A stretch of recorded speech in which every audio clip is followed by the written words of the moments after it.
Some untapped mojo, that one swing that can open up the floodgates, that initial spark to light the fire, because they need to stay in first place, and they need it to defend their World Series title.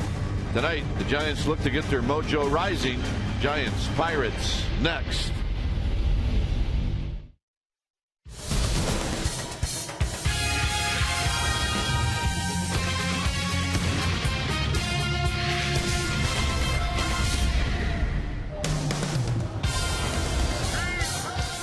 Tuesday night baseball here at AT Park. The Grateful Dead are here, and so are we. Game 2 of this 3-game series, Pirates and Giants. Hi again, everybody. I'm Dwayne Kuiper. Alongside me is Mike Krukow. Well, it's not been a good homestand for the Giants. Now, they can make it a better homestand with a win tonight and then a win tomorrow. But first of all, you got to start out with tonight. And Madison Bumgarner's a pretty good guy right now. He's throwing the ball well to hand the ball to. Well, he is extremely a good guy to hand the ball to. And the reason for it is because he's of an aggressive mindset. He is going to pitch inside. And against this Pittsburgh Pirate team, they can hurt you away. So that will be a key we look at early on as to how he establishes the inside part of the plate to these right-handers. Give him a chance to win. All the Bumgarner has to do is give him some early zeros. That's the key. That's always the key with this offense. Hard-throwing James McDonald is on the mound for the Pirates. All right, stay tuned. We'll take you to our Sportsnet Central studios for an update in beautiful San Francisco right after this.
celebrating the life and times of legendary musical group, the Grateful Dead. Welcome back to the ballpark. I'm Amy Gutierrez, and two of the original members of the Dead, Phil Lesh and Bob Weir, moments ago were on the field with the Giants' own third base coach Tim Flannery for their a cappella rendition of the national anthem.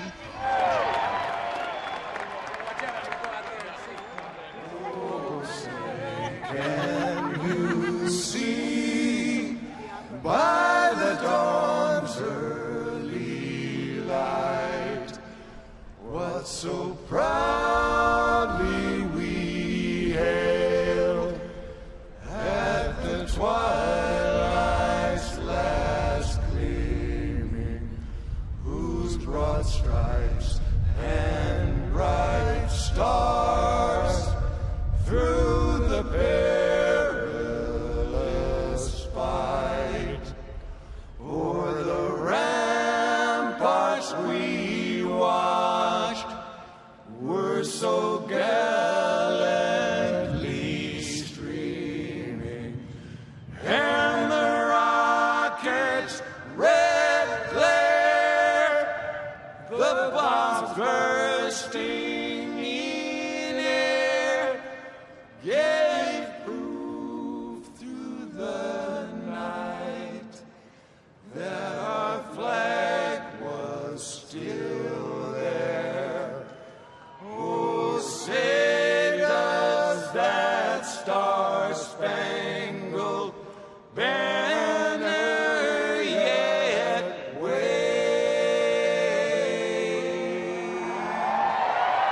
o'er the land of the free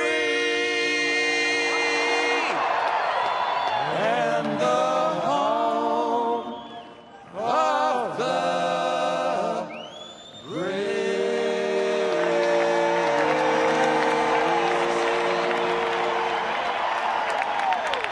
The Grateful Dead, so unique, just like Tim Flannery. Way to go, gentlemen. After the break, Dwayne and Mike with the lineups and first pitch. Stay with us.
Baseball on Comcast Sportsnet Bay Area is brought to you by AT and by Toyota.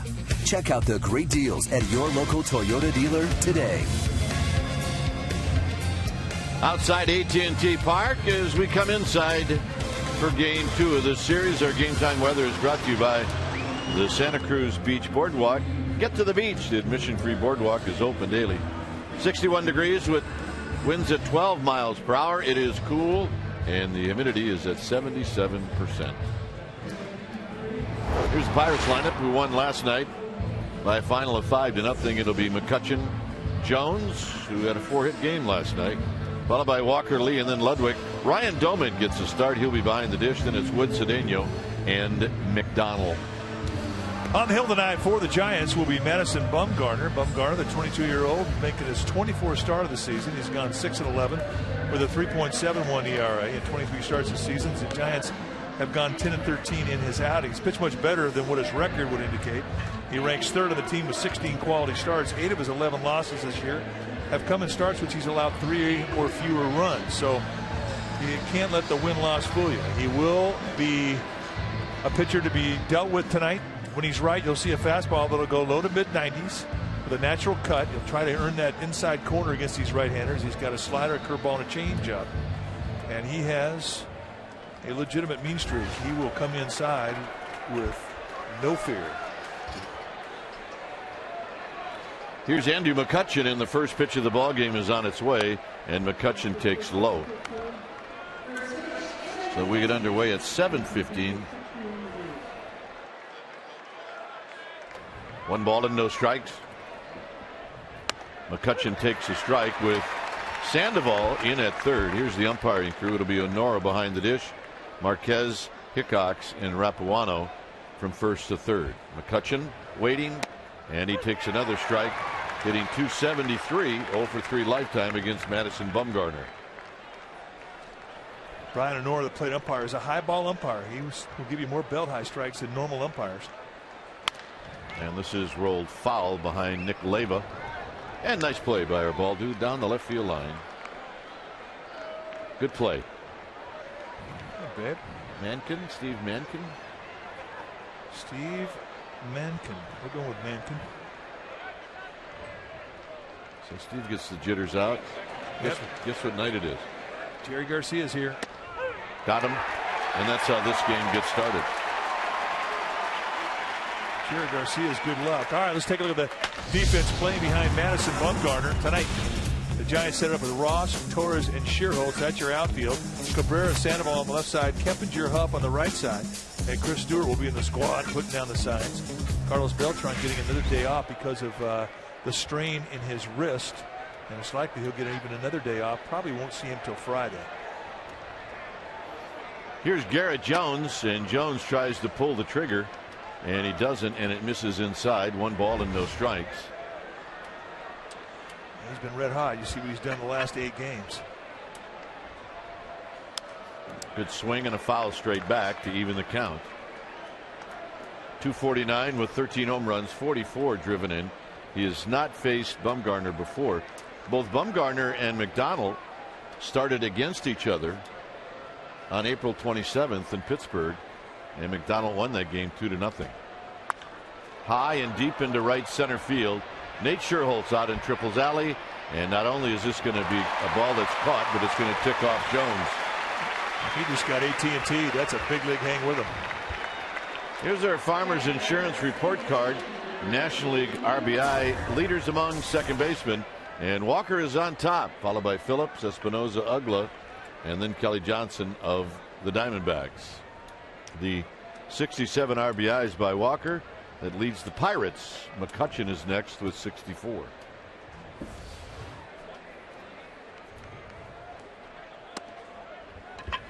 It's a big fly in Pittsburgh. That's a big fly in just about every other ballpark in the National League. And that's exactly what Garrett Jones is saying right now. I got that ball. A little high to Walker. Walker last night went 1 for 5.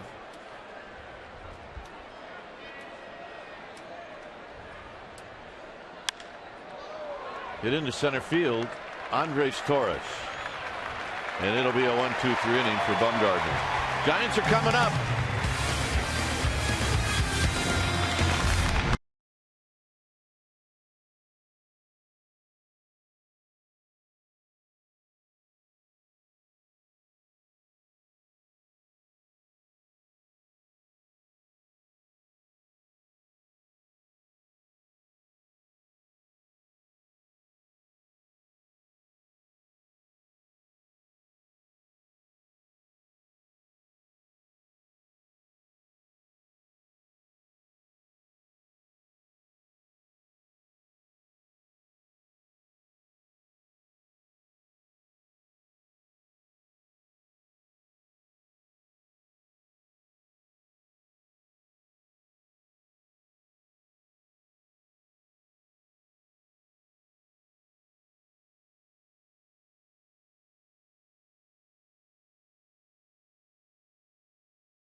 Bruce Bochy's lineup to face James McDonald.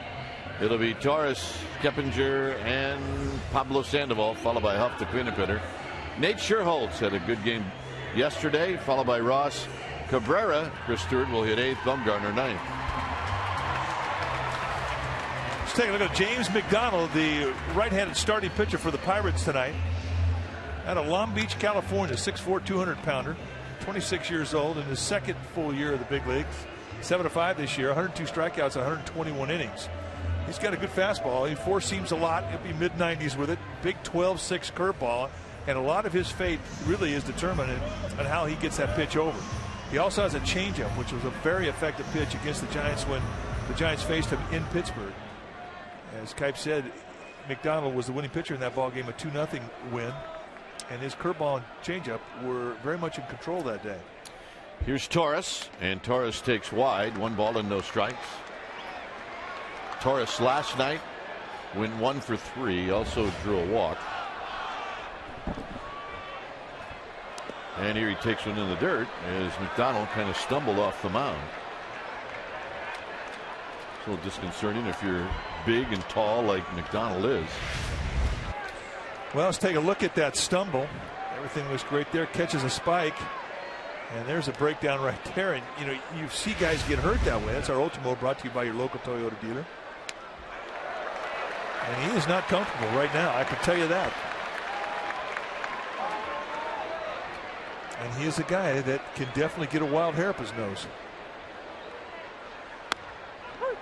3-1. Takes you a while to get used to a new mound. And the walk, and Torres is aboard. Let's take a look at the Pirates defense playing behind James McDonald tonight. In your outfield from left to right, it'll be Ludwig, McCutchen, and Jones. Cedeno and Wood on the left side, Walker and Lee on the right side, and Ryan Doman will be doing the catching.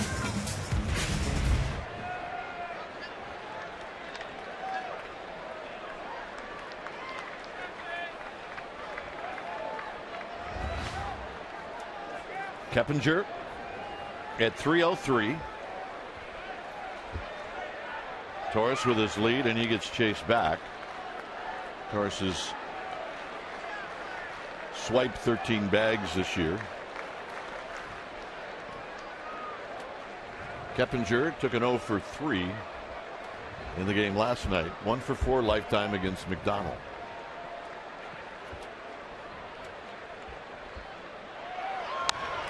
As Torres is on the move, and this is fouled out of play.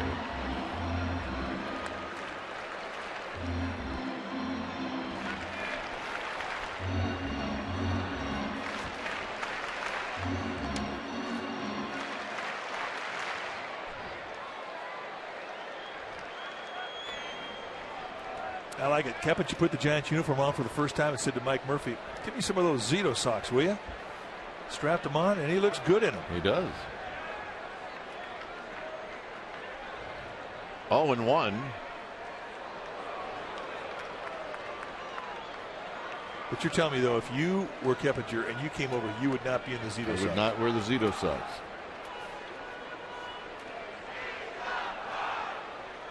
Nope. How about that change? Houston jumping on Arizona.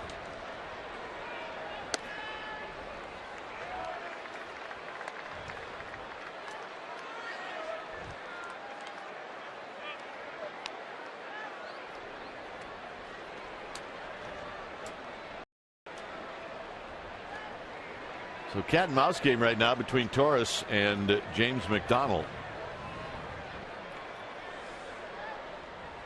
Breaking ball, and now it's 1-2. So if Keppinger's waiting for Torres to go, his wait is over.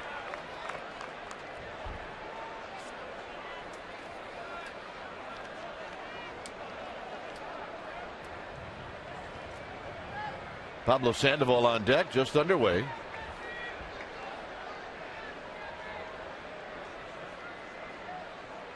Torres goes, swinging a slow roller to short for Cedeno. Cedeno's only play will be at first, and Keppinger is retired.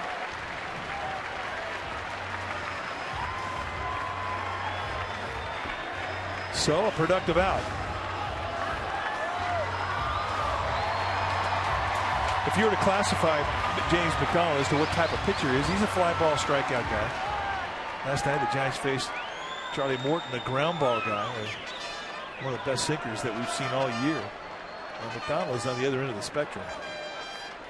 He can pitch high in the strike zone. He'll get a lot of fly balls. It's a good bark for him. Sandoval 4 for 10 lifetime against McDonald. And a wicked swing and a foul straight back. The 94-mile-an-hour fastball. Orlando Cabrera getting a scout report from Keppinger.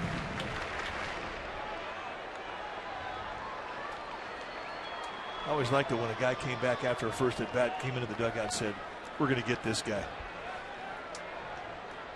Especially if I was pitching. Here's the 0-1. Never forget, I might have told you this story before.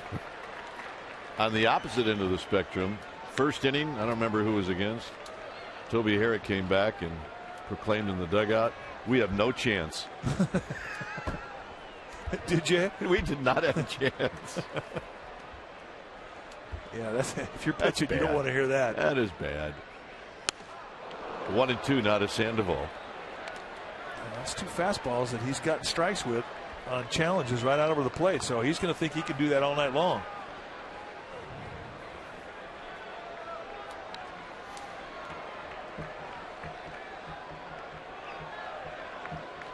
Aubrey Huff on deck. Deep in right center field is Jones. And Sandoval gets a piece of it. Again, a high fastball.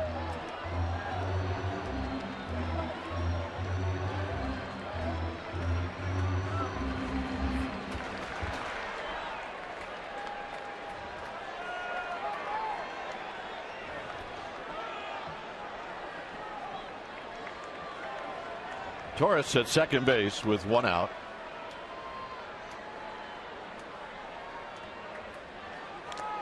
And Sandoval fouls it off the plate. And he will get to see another pitch.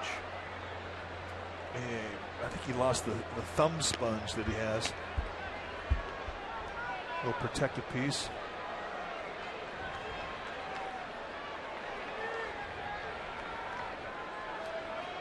Saw something fly off. Yeah, I think it was.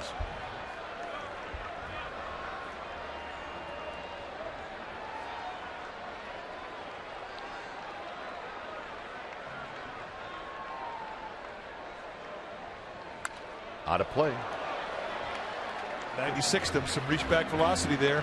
They set the target on the outside corner and it came right back into the same location that Sandoval has swung through a couple of fastballs with. But McDonald definitely getting much more comfortable on the mound than he was against Andres Torres to open up the game.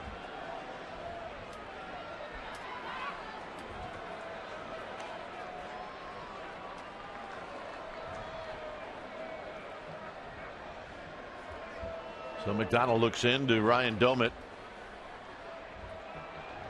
Sandoval steps out. Sandoval doesn't step out too much. He just kind of get in there and stay in there.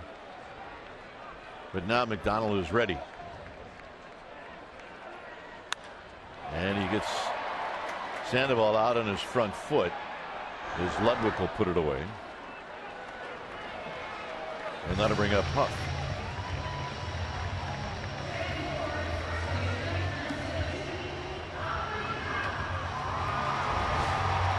Huff hitting .244 with 10 home runs, 49 RBIs.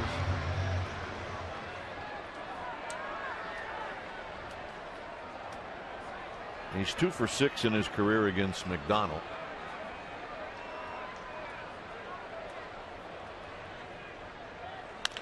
Bouncing ball off the glove of McDonald. Cedeno's got it, and they throw out Huff, and that'll end the inning. 1-6-3 on the putout, 0-0.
Stand after they get off this long road trip.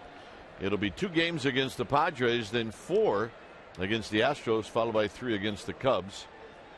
So 3 teams coming in, less than 30 regular season home games remain. So go to sfgiants.com and come on out to the yard. Derek Lee takes down low.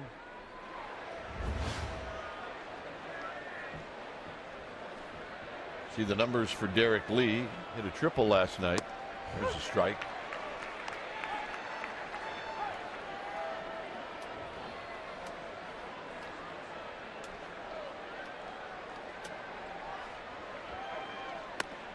Bumgarner comes in inside with Ludwig to follow.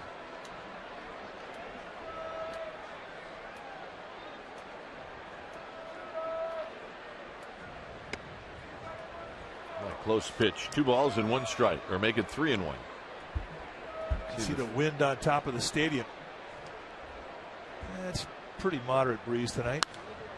High and foul and out of play. Let's take a look at our United Airlines leaders of the game. Madison Bumgarner has received 3 runs or less in support of 20 of his 23 starts this year. 2.73 run support game. That's the 3rd lowest in the majors.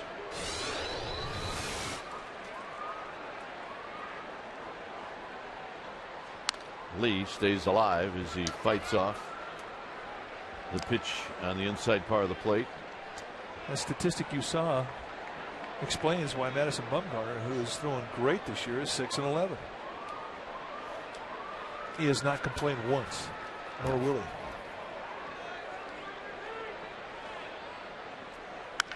Line drive and a base hit for Lee.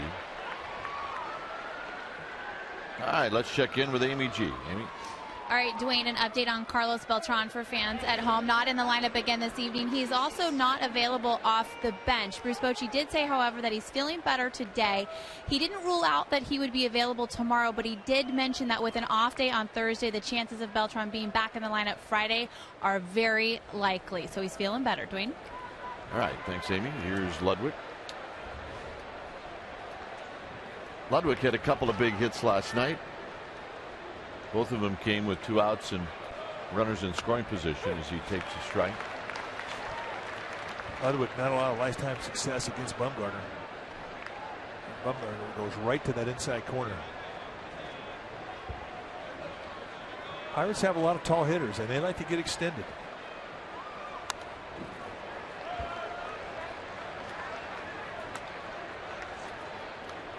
How about 1 for 13 and the one hit a double?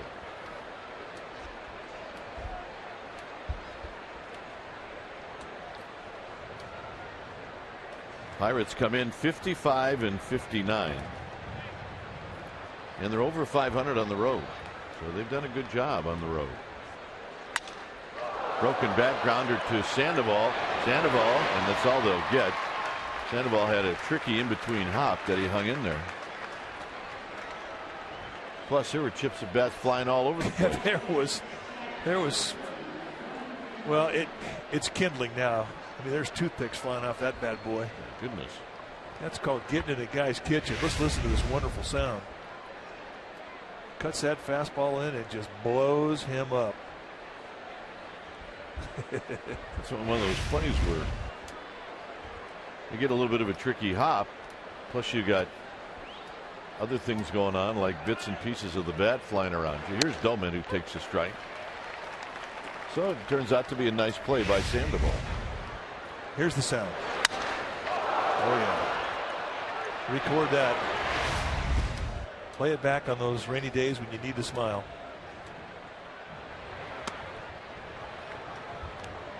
One ball and one strike. Couldn't miss by much. Brad Doman with the mutton chops.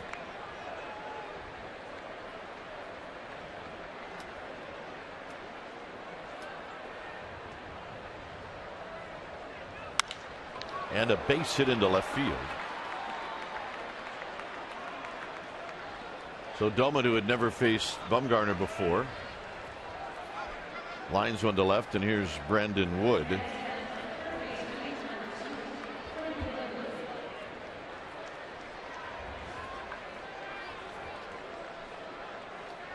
And he's been hot.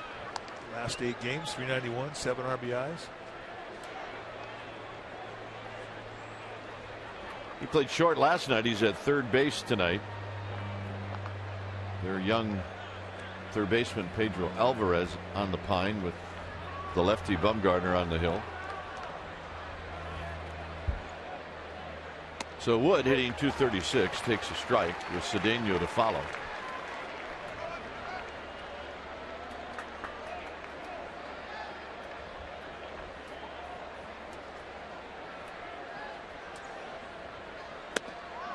Two.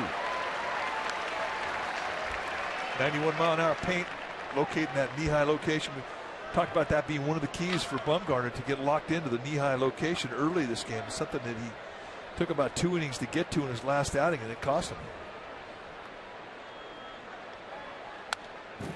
Wood chases the high fastball.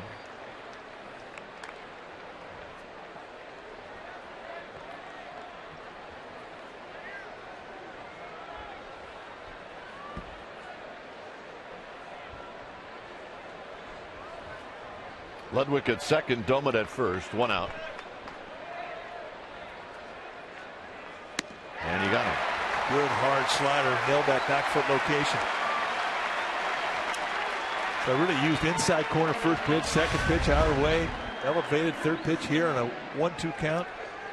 Just snaps off a beautiful breaking ball. High leg kick, classic motion, low 3/4 release. strong man. 6'5", 235 pounder. He's 22 years old. I asked him today after the incident on Friday with Victorino going out to the mound. I said, everybody think about charging you? He goes, well, one guy thought about it, but that's it. I said, in your life? He goes, yeah, in my life. You charge Madison Bumgarner, you better bring some game. One guy thought about it. We walk in at times, and this starting pitcher on the road at times will take the bus. There aren't many players on the bus, but we'll go in with Bumgarner when he comes in late, and we'll walk into the Giants clubhouse on the road behind him, and he is a big fella. He's got his jeans on, his boots, and long sleeve shirt, and I mean, he could fill it out.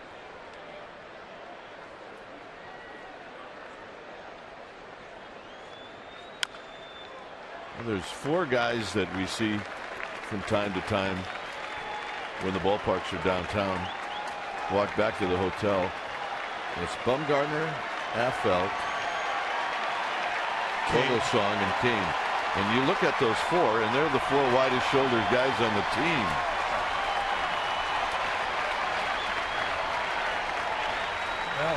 They look like San Francisco Giants. They do. 0-2 to Cedeno. He got him. Grab some pine.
True stories of this day in Giants history. We go back to August 9, 2002. And that's when Barry Bonds connected for his 600th career homer in the 6th inning, coming off the 2-1 pitch from Pirates hurler Kip Wells. He joined Hank Aaron, Babe Ruth, and Willie Mays as the only guys in the 600 home run club. That's it. That's it. They're going to get a new guy in that 600 home run club here in a couple of, well, soon. Jim Thome is a couple of home runs away. Barry Bonds, 762 home runs. Nate Scherlitz had a good ball game last night. Scherlitz went 3 for 4.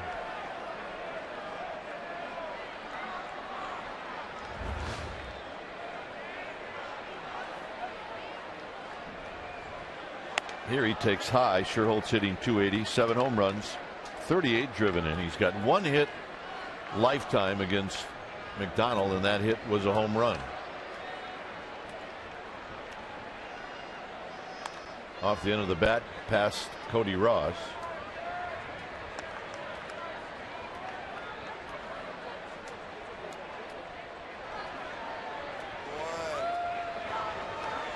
Good Giants fans. Oh yeah. Oh, yeah, they're decked out, got their game faces ready. A lot of good attitude in that section of the ballpark. There's good attitude in every section of this place. Absolutely.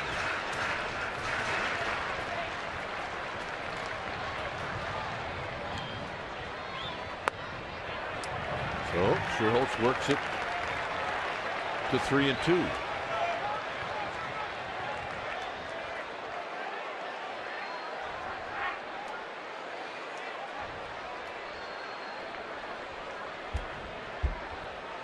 Sherholtz hits it high into left field, and Ludwig will put it away.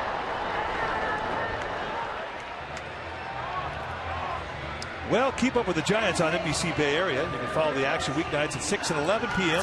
on NBC Bay Area News. Get inside access and better coverage of your favorite teams with the combined power of Comcast Sportsnet.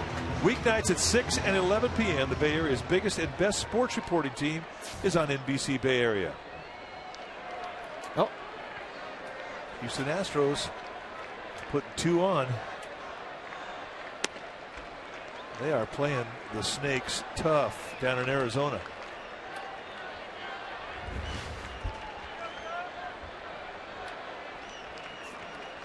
Ross hitting 246. Hits this one high out into Triple's alley. It's going to be Jones, and Jones will put it away. Giants baseball on Comcast Sportsnet Bay Area is brought to you by Heffernan Insurance Brokers. Insurance and financial services for you and your business. Visit hefins.com. Oh, the Beards are here. Oh, yeah.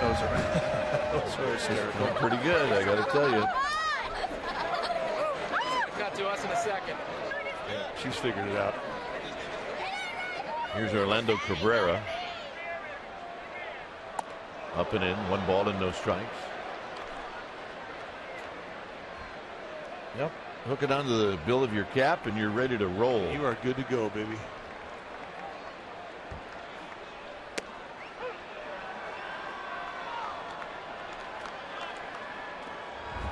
McDonald likes to work off that first base side of the rubber.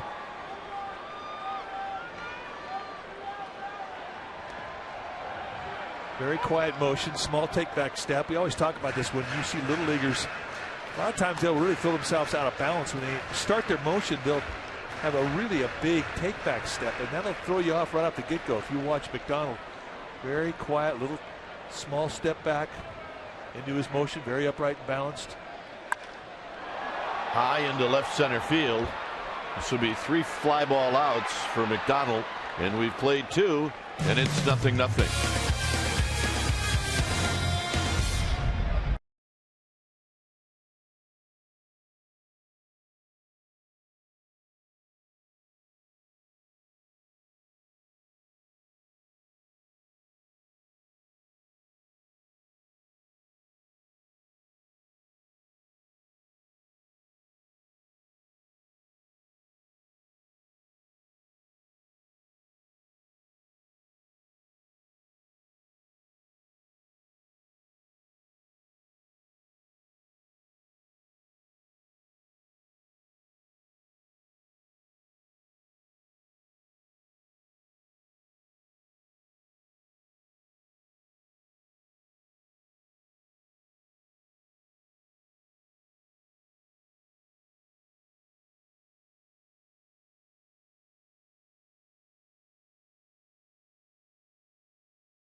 And for the Pirates, it'll be the pitcher James McDonald to lead things off. McDonald takes a strike. On the season, he's 4 for 40.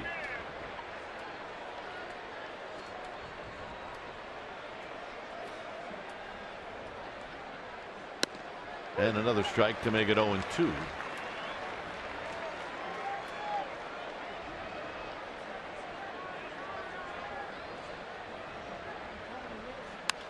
Look out. Right down into the end of the Giants dugout in the camera well, where it could hit any one of those guys and you could call it an ugly finder. Oh yeah. Oh yeah. There's Rusty.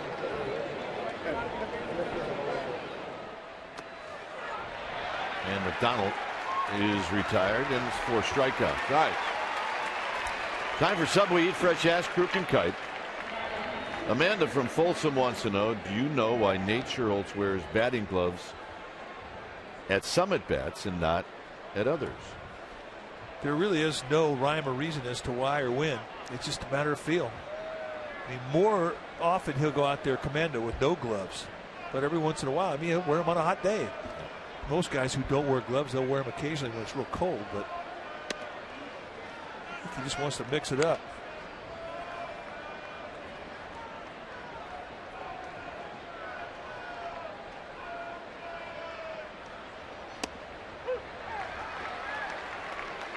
McCutchen struck out looking in the first.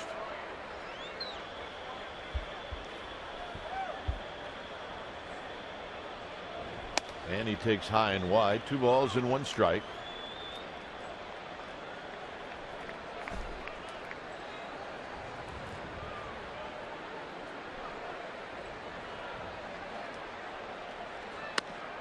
Three and 1.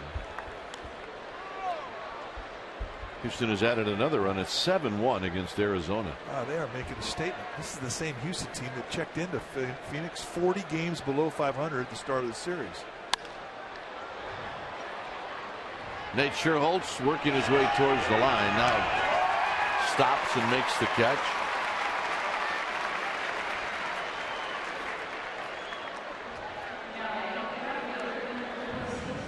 Here's Garrett Jones.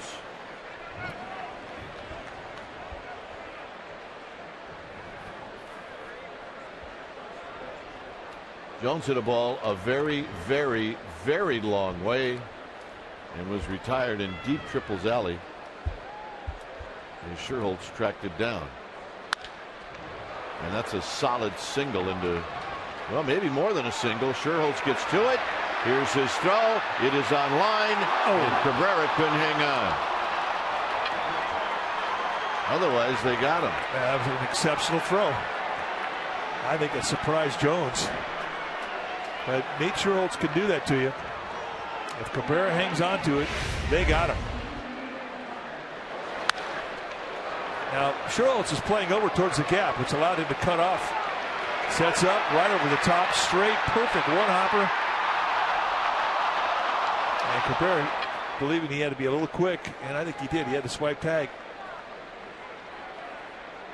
He'd have had him.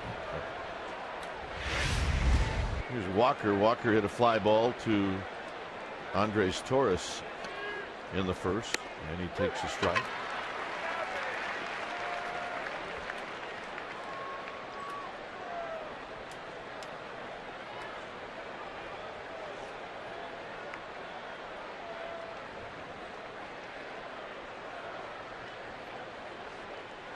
Swing and a miss. Another 1-2.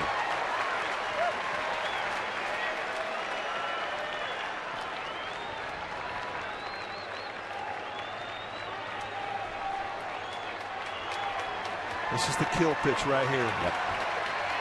The one that ends the threat, the one that ends the at-bat, and the one that ends the inning. Great 0-2 pitch. Missed with that just off his back foot. A little bit off the plate inside. But I guarantee it made him think. And it made that umpire think too.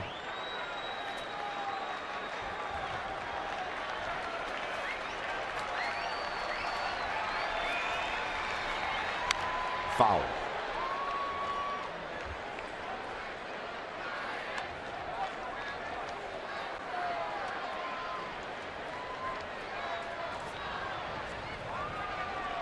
Here's Bochy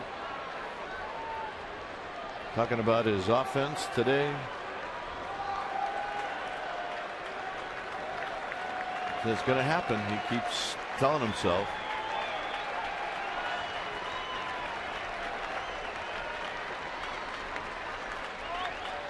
Got him. Stewart to first. Side retired. 5 strikeouts for Bumgarner.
New edition of The Authentic Fan at theauthenticfan.com. He takes you behind the scenes at the Comcast Sportsnet Authentic Barbecue, theauthenticfan.com. Gentlemen, are you getting this? It's authentic. Theauthenticfan.com. Check it out. We got it, Amy. We got it.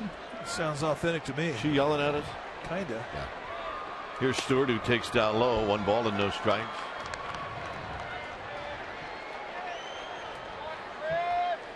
Bumgarner to follow, and then Andres Torres. Down the right field line. Is this trouble? Foul.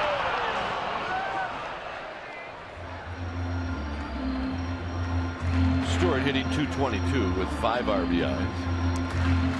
Oh yeah, they brought their good attitudes. They're ready to go. The hot dog is gone. Dad's happy, we're happy. And Dad's happy.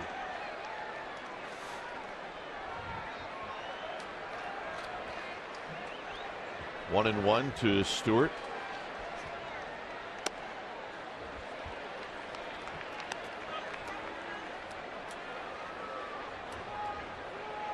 Giants 2-6 on this homestand. That's not good. Stewart out to the right fielder Jones. 1 out. Well, in celebration of the Grateful Dead night, the Giants have brought in a large assortment of Grateful Dead Giants merchandise. I want to get that. This assortment ranges from license plate frames, infant stuff, to men's jerseys with steal your face patch on a sleeve and a twill. Die print on the front. It's awesome. Just head out to the dugout stores.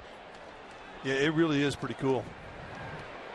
We talked about James McDonald being a fly ball strikeout guy. He hadn't had any strikeouts, but 5 of his outs have been fly balls. First time through Giants lineup. If you haven't been to the Giants dugout store, it is you'll find things in there that'll make you smile. They got lots of stuff. Bumgarner is looking for the green light, and I'm not sure he's getting it. No. However, they're grateful for the beard.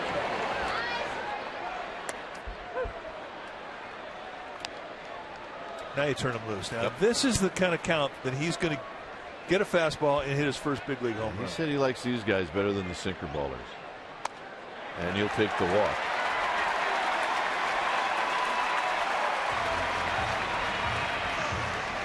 Giants baseball on Comcast Sportsnet Bay Area is brought to you by the Solar Company. The Solar Company, call 877-60-SOLAR to schedule a free solar analysis today or visit thesolarco.com.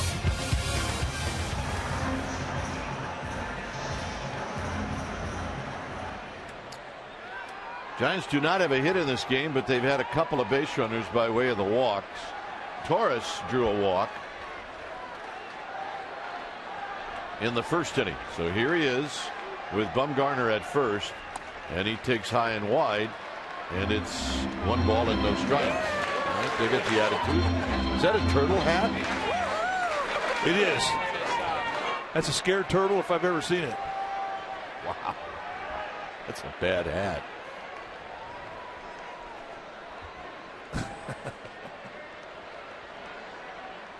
Torres, shallow left field, diving and catching is Ludwig, and Bumgarner doesn't know it, and this is going to be a double play, and that will end the inning.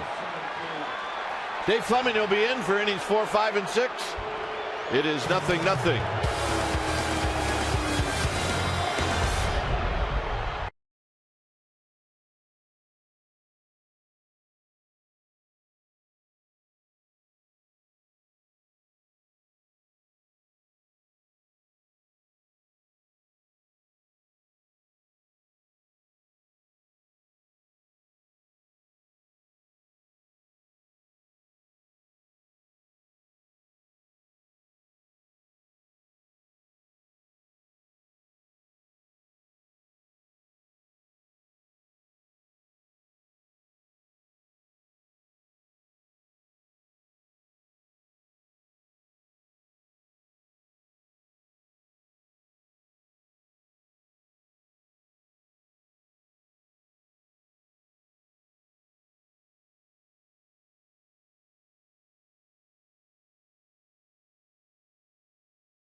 A new addition to the booth. Dave Fleming has joined us. Welcome. Hi, Mike. Nice to see you again. Did you bring some runs with you? I'm hoping so. Giants offense still having a hard time getting going here. What happened on that last play with Bumgarner? Did he think the signal was for safe, not out? Well, he got a little confused there, but it was easy to get confused on that ball. I kind of thought he dropped it too. Yeah, that was a weird play. Bumgarner has to get that out of his mind. And now go back to doing what he does best, which is pitch. He misses with the first one to Derek Lee. And this is the part of the order, Mike, where the Pirates built a pretty good rally in the second, had a scoring opportunity. Ball 2 to Lee.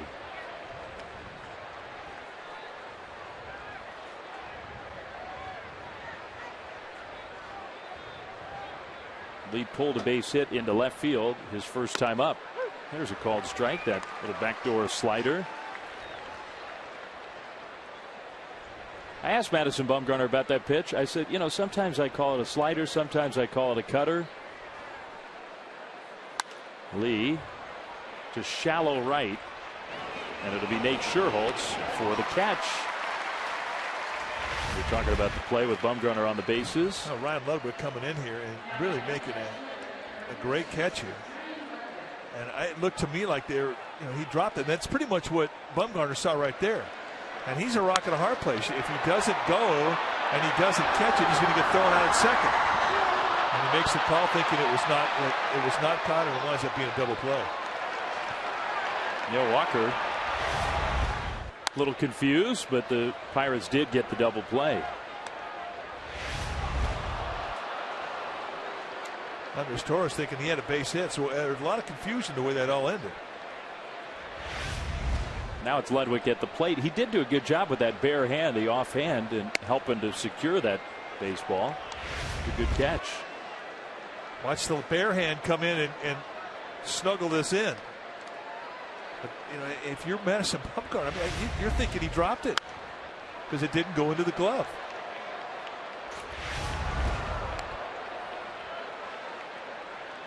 Now from this angle, it looked like he caught it a little bit more than the other angle. But that's not the view that Bumgarner saw. Just a bad break for Bumgarner and the Giants. Instead of Keppinger at least getting a chance to hit with somebody on base, the inning was over. Now Bumgarner strikes out Ryan Ludwig. Well, as Ludwig heads back to the Pirates bench, what do you say we ask our trivia question brought to you by AT&T? Can you name the last Pirate to have a 3-run home run game, a 3-home run game against the Giants, and the last Giant to have one against the Pirates? What you think about that? Well, that's not an easy question. 2 down, bases empty for Ryan Domit, Pirates catcher tonight, taking strike 1. But I was mentioning, Mike, I asked Bumgarner about that slider cutter. Yeah. And he said it's the same pitch, and he throws it at different velocities, sometimes 86, sometimes 89, and he doesn't really have the ability to predict exactly how it's going to come out of his hand in terms of the velocity. So he said, I can see why you might wonder if they're 2 different pitches every once in a while. Well, he gets more tilt when he has a little bit of a higher angle and his hand's in a higher position. The flatter he gets, the more he gets towards the lower sidearm and even at times sidearm, the more that breaker ball flattens out. Domit pops it up. Pablo Sandoval right along the foul line into foul territory for the catch. Nice inning for Bumgarner. Still scoreless.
By authority of the San Francisco Giants and may not be reproduced or retransmitted in any form. And the accounts and descriptions of this game may not be disseminated without the express written consent of San Francisco Baseball Associates, LP.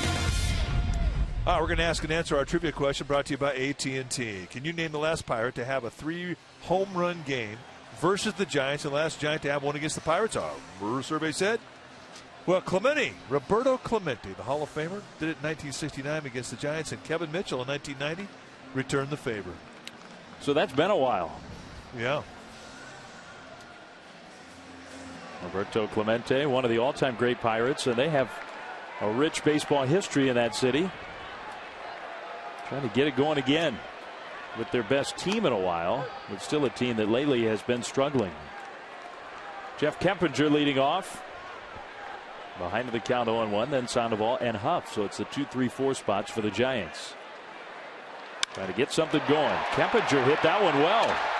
Ludwig all the way back, and he falls down as it ricochets off the wall. Kempinger into second. He'll stop there. It's a double. He hit that ball pretty good. I thought off the crack of the bat. I thought he got it.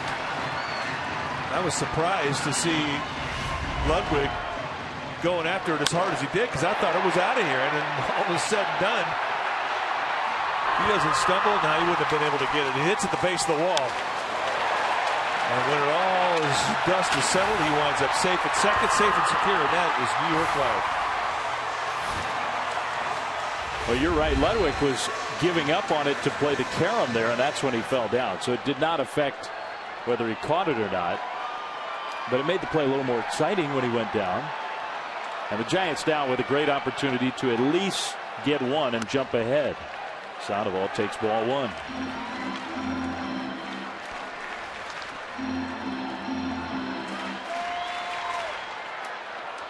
Pablo's had a quiet series so far. He's 0 for 5 these last couple of games. Good history against James McDonald, though. Fooled by the change of speeds there. That's an outstanding changeup, and that really was the pitch that neutralized the Giants in Pittsburgh. That pitch was a big go-to pitch for him. And Arizona is starting to make some noise. They were down 7-1 in that ball game. At Chase Field, that's a place where, despite what happened last night, the Astros sort of coasted to a win. No lead is safe down in Phoenix. Sandoval chases one again. Went off that off-speed pitch. And now he'll take a walk and think about it. He knows his strength as a hitter is when he can stay in that strike zone. When he starts to wander is when he starts to have offers.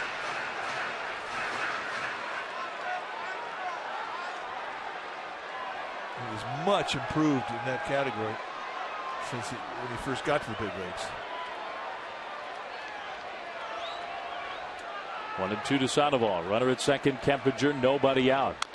Sandoval bounces one to the right side. Walker will get him out with the shovel, but he does at least advance Kempinger to third. He's there with one out.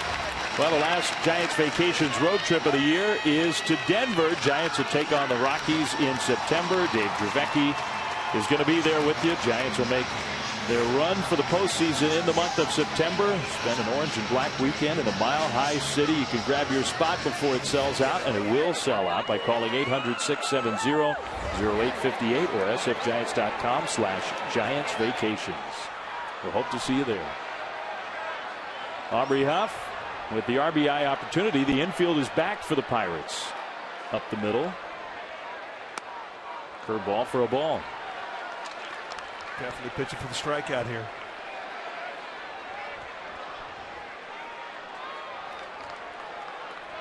Sacrifice fly has been a big part of Huff's repertoire this year. Well, he doesn't even have to think of fly. I mean, he just has to hit a ground ball back up the middle past the pitcher. Pirates are going to give up a run. You can see the middle infielder sagging back.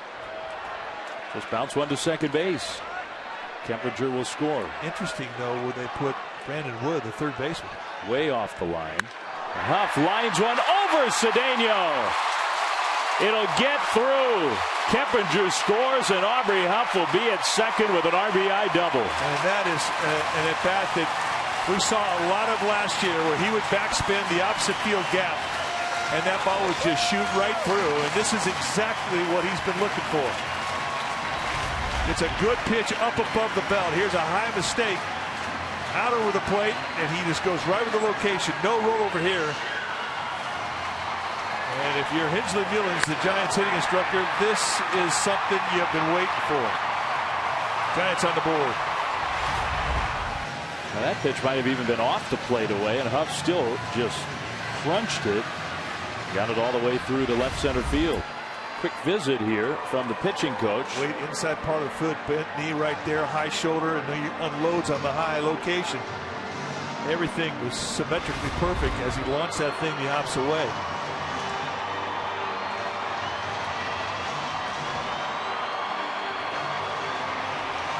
It's not like the Giants are clobbering James McDonald. They have hit a couple of doubles here, but that's the first run of the game.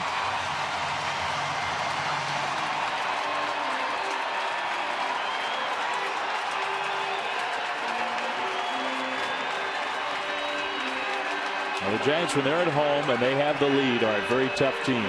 Play from ahead. They really are. And if you're an opposing player and you allow the fans to get into this game early, you're really in trouble. The Giants fans are into it now. There's Sherholtz taking ball one. Oh, that was a mistake too. McDonald pitched with his shortstop, Marty Cedeno, out of position. Cedeno had broke towards the bag at second and really vacated his position. I mean, when a shortstop or a middle infielder does that, he wants the ball. If you don't do it, step off the mound, don't make a pitch. You have to do one or the other. There's ball two to Sherholtz. And if Nate had hit a ground ball on that first pitch to the shortstop position, it goes right on through. I'll tell you, the guy who was absolutely a genius at that was Chris Spire. If you saw a middle infielder move his position out, he could almost, with the back control that he had, take advantage of it. Hit a ground ball right to the vacated hole. And now they're going to walk Sherholtz intentionally. Last night, Nate had 3 hits. Been swinging a hot bat these last few days.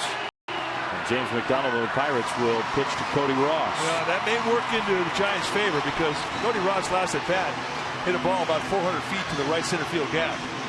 So he's seeing the ball out of McDonald's hand well.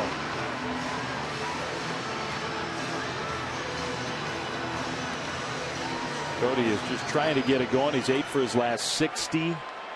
Since the All-Star break, he has 8 hits. And that may be also a part of the decision making, although the home run totals from right-handed hitters will give up the long ball. There's a first pitch curve for a strike. And that's a pitch that he's learned since he's coming to the big league level. When we first saw him with the Dodgers, he had that big curve ball and a high fastball. Go get him. But that's a softer breaking ball, an easier one to get over the plate. And he's picked up a changeup, and it really has made all the difference in the world in taking your at-bats off him. Much tougher pitcher. Swing and a miss, strike 2. 2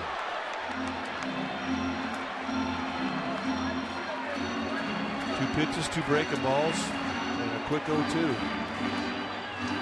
Giants have a run in. They have a lead for the first time in this series. But they're trying to stretch that lead.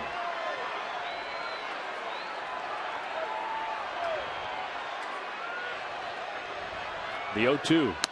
That one is strike 3 called right in there. First strikeout of the game for McDonald.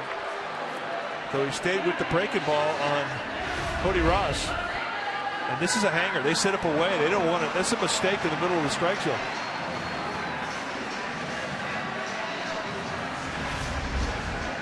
And that's one you'll think about as a hitter. That was meant to be off the plate, down and away. Well, it worked in that instance. Now 2 down, and Orlando Cabrera going to try to pick up Cody Ross and knock in a run. Ball 1. And just what you said right there. I mean, that's an important thing for a team to start to get well offensively. Picking the other guy up.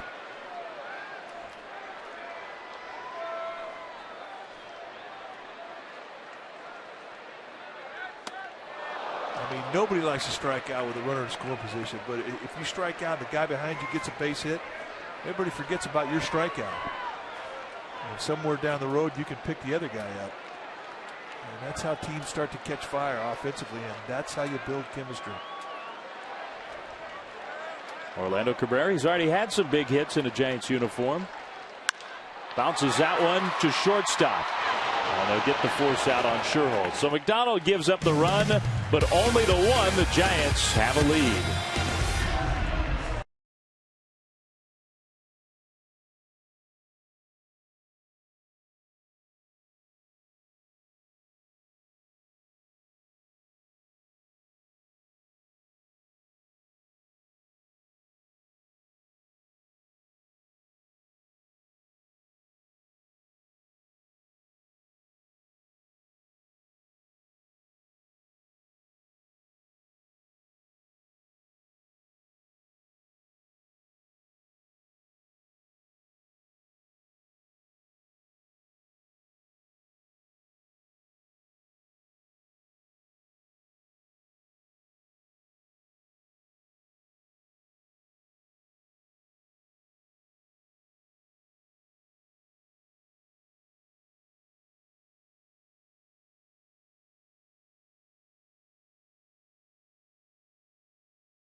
Inning, Giants with a 1-run lead. An update on Miguel Tejada. He was taking ground balls today. They're testing his range at shortstop. You know, he suffered from an abdominal strain not too long ago.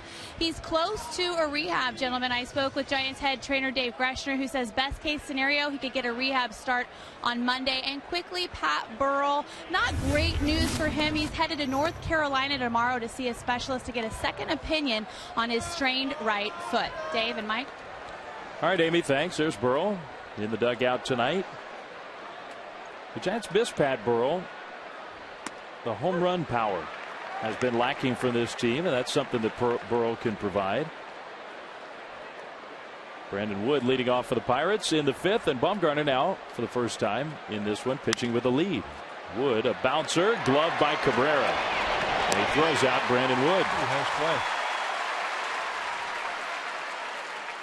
So Cabrera and the Giants get the first out. You can join Hall of Famer Willie McCovey and Giants celebrities at the Willie McCovey Golf Classic presented by EMC Thursday, August 25th. They'll play it at TPC Harding Park, so a great venue, 18 holes of golf. Meet the Giants celebrities. All proceeds benefiting the Great Giants Community Fund. Visit jrgiants.org for more information. Strike one to Ronnie Cedeno. Shutdown inning.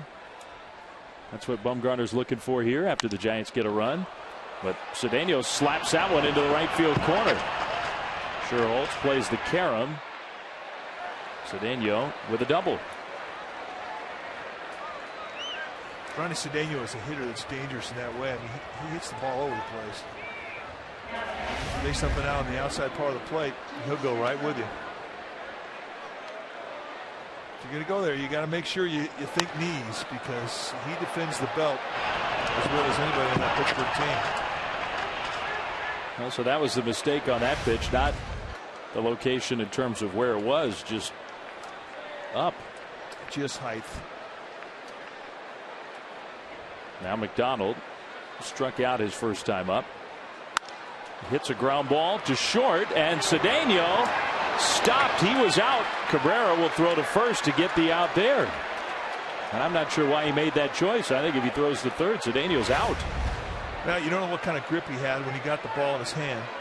But there you go. Cedeno stops. I mean, he's giving it to him. And then he comes in through and gets the sure one. And you look at the back end of it, McDonald runs well.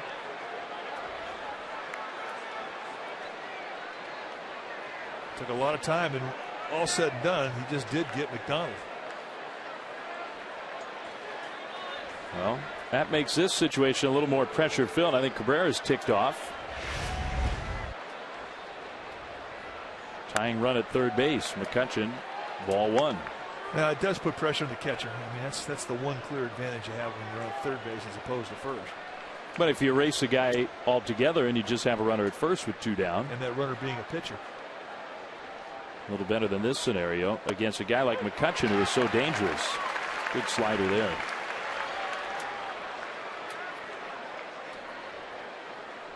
So if you're Madison Bumgarner, you see his shutdown inning percentage. It's excellent. It's above the norm by 17%. Best in the big leagues, according to our stats.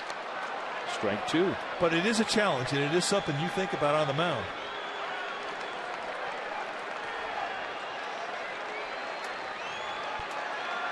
That's right. Got to have it. Wherever you go. Getting a snapshot of this 1-2 pitch. Just inside. Not much.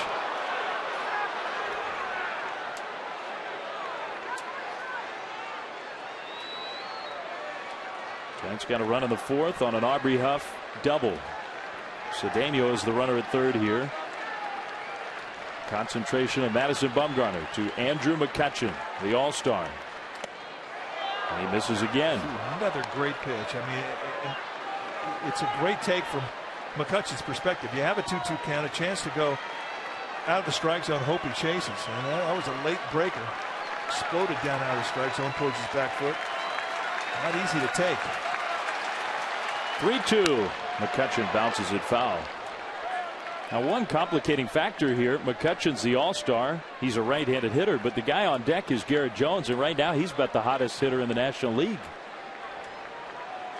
Jones already has a double on a ball that would have been a home run in a lot of parks in his 2 at-bats tonight. Stewart sets the target, and McCutcheon, diving stop by Pablo.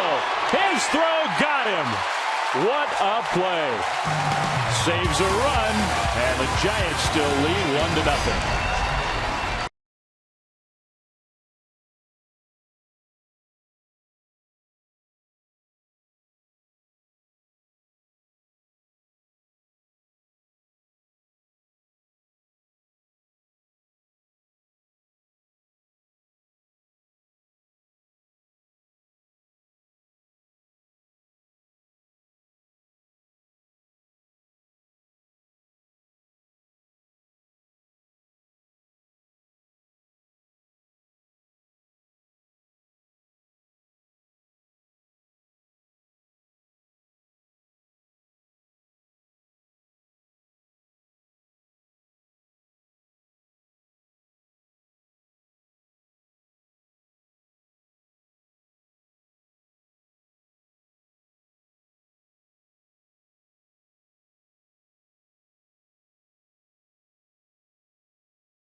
And we go to the fine glove work by Pablo Sandoval, who spears one and takes away a hit from McCutcheon, an RBI, and preserves the 1-0 lead for Madison Bumgarner. It's another shutdown inning. Nice play, Panda. That's our forward right choice. Excellent play. Chris Stewart to deep left field and gone. His first ever big league home run. Congratulations, Chris Stewart. And that's a trot that feels pretty good, folks.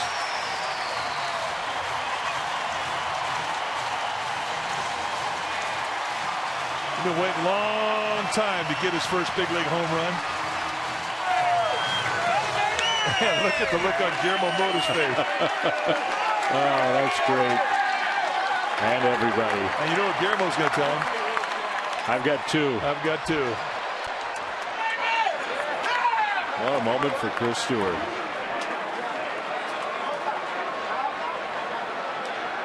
That is a guy who has taken a lot of bus rides, caught a lot of games, taken a lot of foul tips off the mask. I'm sure it's all worth it after that one. And it looks like they're going to be able to get the ball for him. That's fantastic. Well, it's his 10th year of professional baseball, his first big league home run. So you can imagine what that feels like. And that Giants fan who's willing to give up the ball will get something in return for it. Everybody will be happy. Bumgarner to the shortstop, Cedeno. Out number 1. Now let's take a look at home run number 1 for Chris Stewart. A fastball. They set up a way. It comes back middle in. And he's yanking it. And he's looking at it. And now he knows he's just joined the club. And it was no cheapie either. It's number 1, Skipper.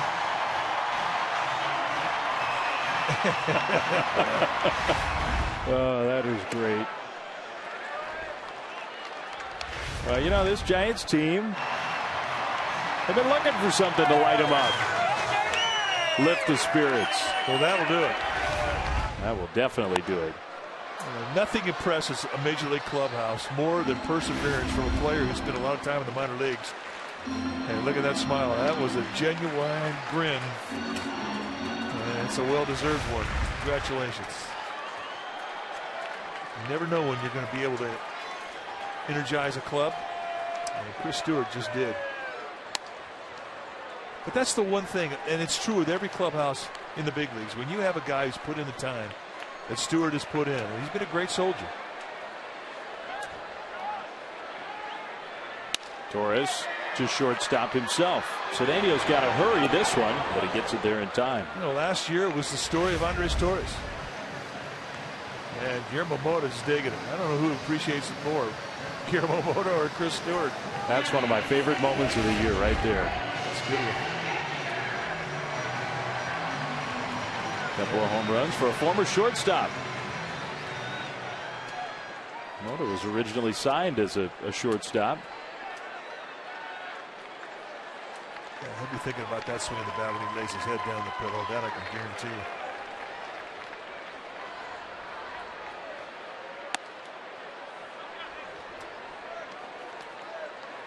Jeff Kempinger gets ahead 1-0. It's also another solo home run for the Giants. It's hard to believe how many. They've hit 17 consecutive home runs with nobody on base. July 6th. The last time they hit a home run with somebody on base. Which in this instance, hey, solo home run means a lot. Great moment. But it's the longest streak like that in the history of the Giants franchise, going back to 1883. As one of the longest streaks literally in the history of baseball of a team hitting home runs consecutively with the bases empty. Big chopper. McDonald will take this one and throw out Kempinger. But a highlight moment for Chris Stewart to remember forever. His first big league home run, and it puts the Giants ahead 2-0.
Sportsnet Bay Area is brought to you by Cash Creek's Money Tree. Win $500 cash every hour from noon till 11 p.m. Visit cashcreek.com for details. Now 2-0 Giants. 6th inning, and Garrett Jones fouled the ball off. It's strike one against Madison Bumgarner. Jones is 1 for 2 with a deep fly out and a double.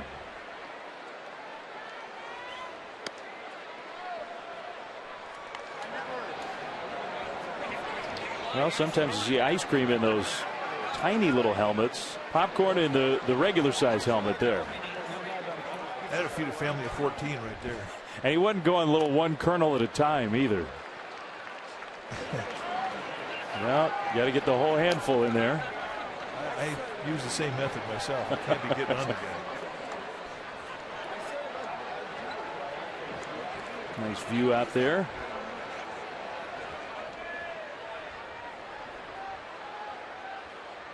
One and two to Garrett Jones.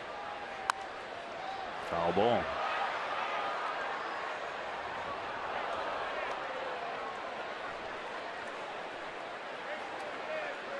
Numbers for Garrett Jones have really picked up lately. Speaking of being picked up, how about the Diamondbacks? They were down 7-1, and they've tied the game at home against Houston. Strike three called. Fastball over the outside. 7th strikeout for Madison Bumgarner. That is the second one that has been a called strike three. Talking about the high strike zone that you get from Brian Honore. That's a strike that you don't get from a lot of umpires. But he's a guy that gives it. He's consistent with it. Everybody knows about it. High ball guy. Neil Walker, ball one. That one was too high.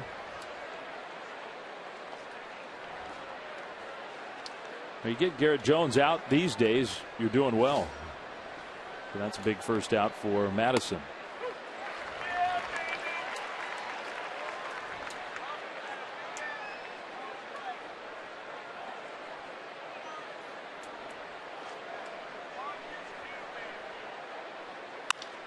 Ground ball to Pablo, and he juggles it. And that will be an error on Sandoval. Had to shuffle to his left there, but that should have been out number 2.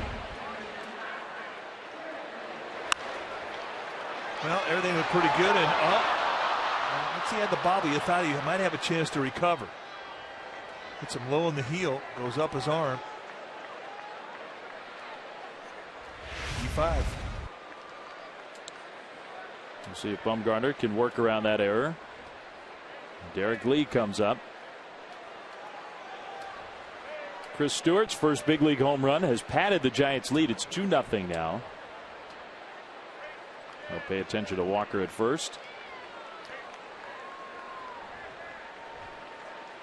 Justin Upton just hit a 2-run homer for the Diamondbacks, and they have taken the lead. Still just the 6th inning there. 9-7 Arizona.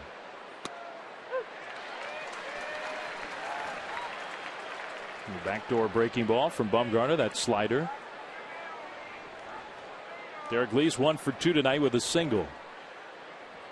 One of 4 Pirates hits. Wow. Pretty good pitch right there. And you're thinking about that when you're out there on the hill. Changes everything when you get a pitch that doesn't get called.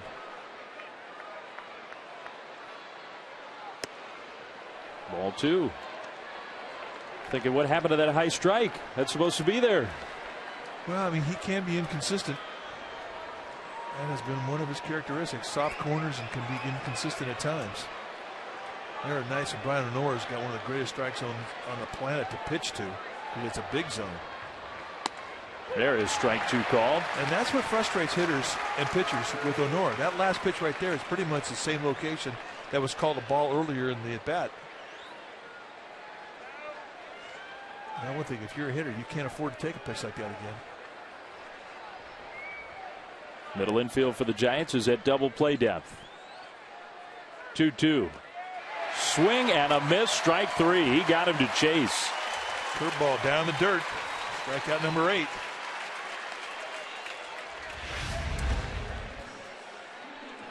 Curveball, and his whole idea was to put that ball in the dirt between home plate and the catcher. And that's exactly what he did, and he got Lee to bite on him. 2 down.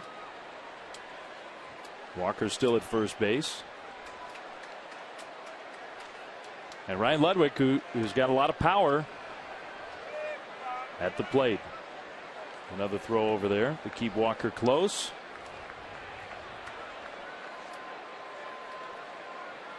Pirates had a big sort of surprise stolen base in last night's game with 2 outs, and it turned into a run after a 2-out single. See the patch on the right sleeve of the Pirates uniform, and it's in memory of Chuck Tanner, who passed away. Number 7. Great Pirates manager. Really one of the great guys in the game, too. And whether you played for him or whether you played against him, just a good man. Every time you go in after he retired, you go into Pittsburgh, and he'd always be there in the lunchroom talking baseball.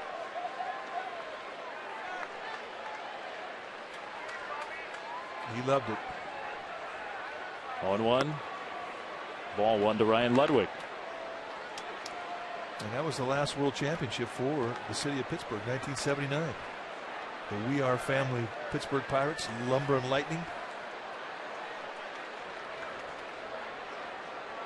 18 straight years of losing records for the Pirates.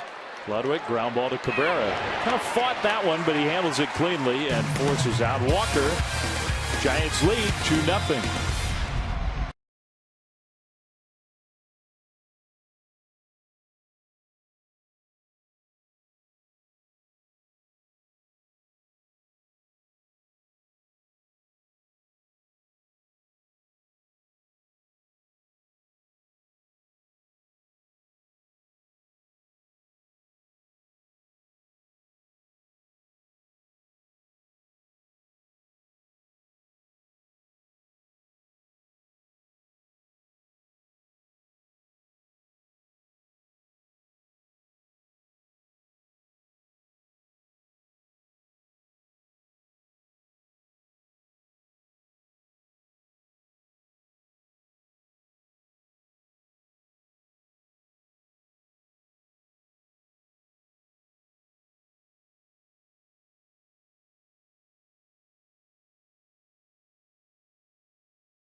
Insurance. Call 1-800-FARMERS or visit farmers.com to find a local agent.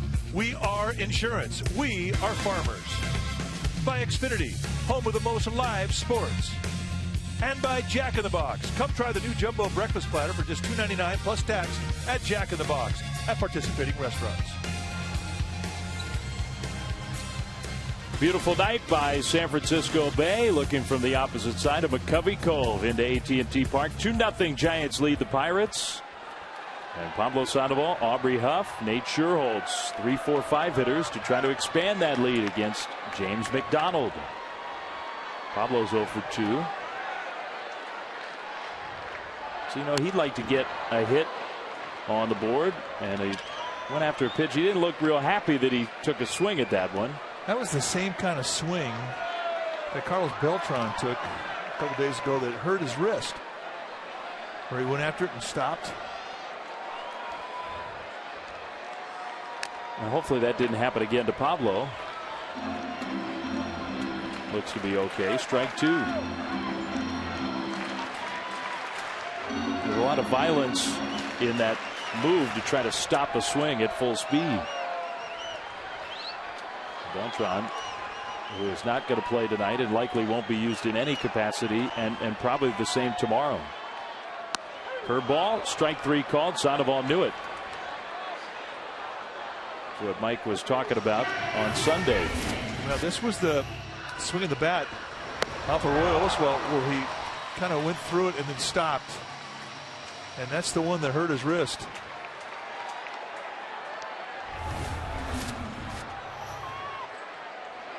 Giants are very optimistic that Beltran will be able to play full speed on Friday at the latest. And that's the case. Aubrey Huff has knocked in a run with a double tonight. Has the count at 1 ball and 1 strike. Giants got 1 run with Huff's RBI double. Their second run on the first ever big league home run from Chris Stewart.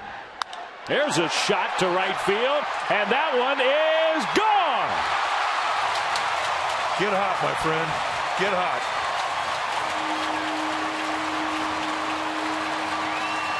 Number 11 on the year, up onto the arcade.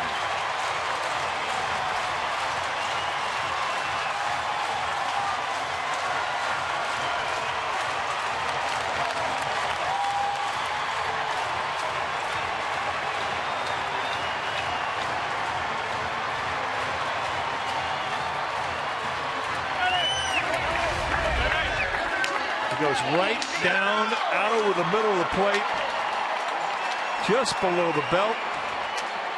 Tried to softball him, boom. And if you looked out in right field, Garrett Jones took about 2 steps and broke it down. Our splash cam.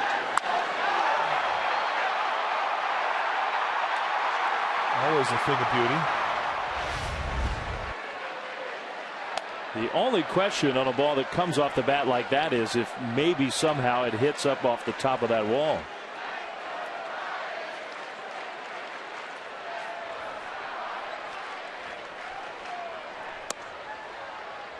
There's the ball to Nate Sherholtz. So that is the 18th consecutive home run for the Giants without a man on base. Now, that's a franchise record. The major league record is held by the Philadelphia. I'm not sure if it's the Athletics or the Phillies, but it was done in 1914, where they hit 19 straight solo home runs. The information given to us just said the Philadelphia club, so we don't know if it was the A's or the Phils, but Giants one away from tying the major league record. And it's not necessarily the record you'd love to tie. It's kind of an oddity as much as anything else.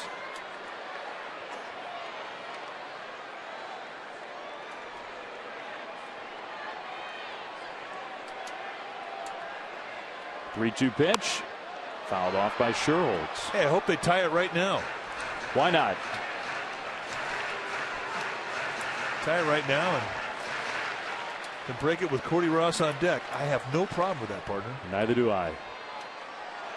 Well, these days, a solo home run for the Giants, that's a real positive. The Giants have averaged 2 runs per game in this 11-game funk. So tonight they've got 3 on the board.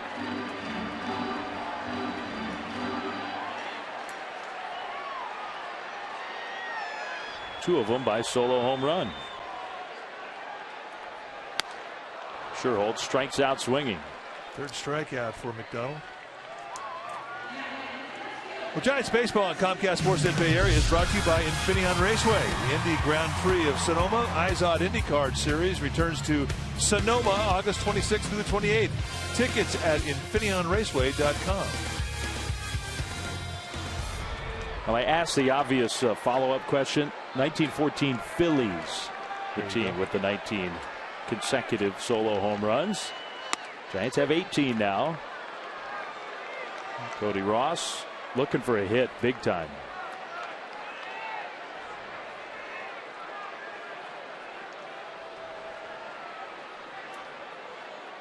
McDonald throws that curve. Strike 2 called. So that's a little bit more like the breaking pitch that we saw all the time from James McDonald when he was with the Dodgers. Yeah, the big 12-6. That's the one he broke into the big leagues with. Kind of a 2-pitch guy. 0-2. Ross pops it up, and that one's back into the seats.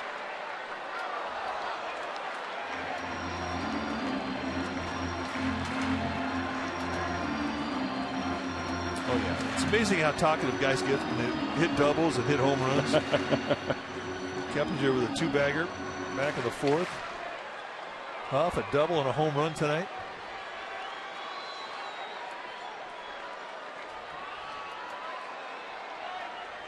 Inside, Ross got out of the way. That's how you move a guy's feet. We'll see if that pitch sets up another one here. And James McDonald, he's thrown the ball pretty well. But he and the Pirates are behind by 3. Ross hits one foul and threw the bat at it. That's a little unusual. So is that pitcher going and getting the guy's bat for him. Here, have this. I can't believe that. So you didn't do that in your day? No. Somehow I figured. He's a gentleman, James McDonald. Yeah, he is. Pirates are getting the bullpen going. That's Chris Resop. Ball 2.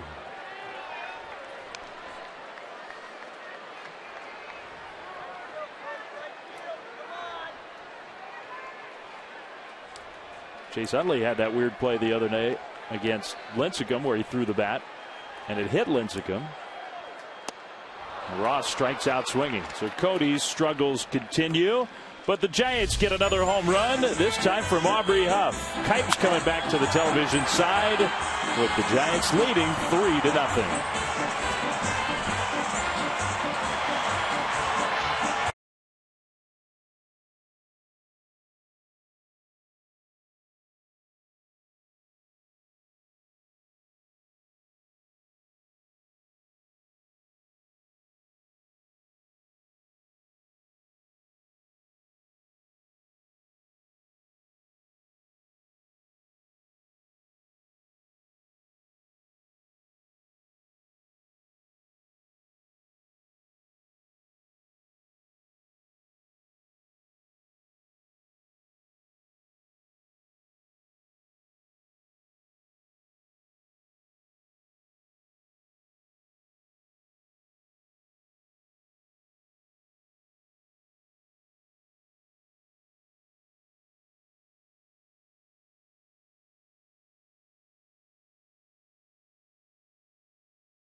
Deck? No way!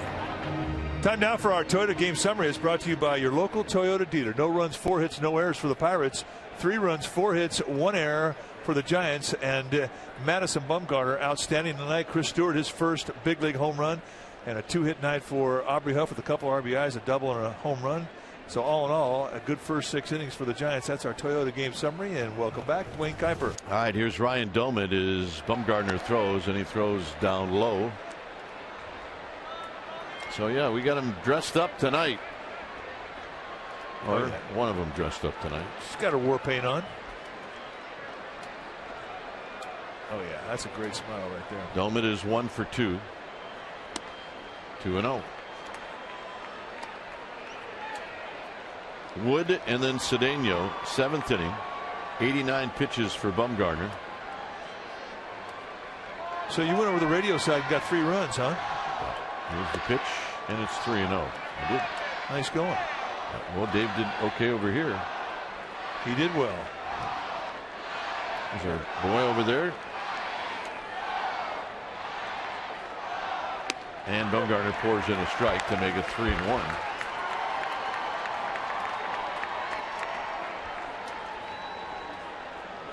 Domit trying to reach any way he can. And he will reach any way he can by way of the walk.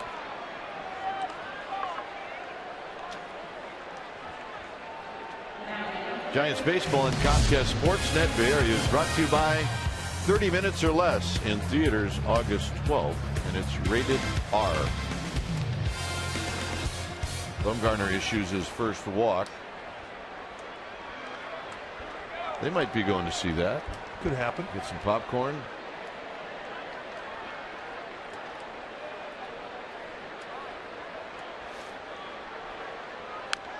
When was the last time you were at a drive-in?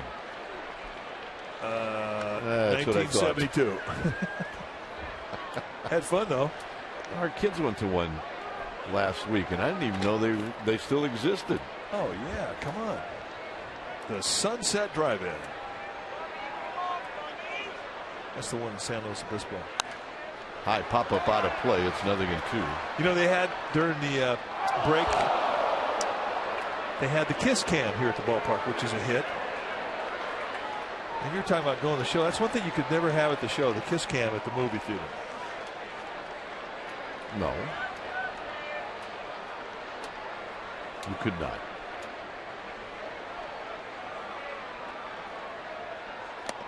And Wood out swinging. Strikeout number 9 for Bumgarner.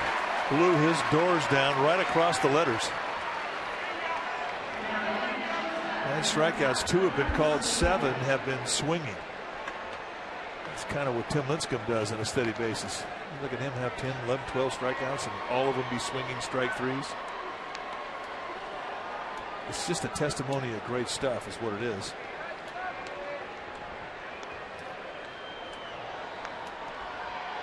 Cedeno hooks one foul. Everybody all right?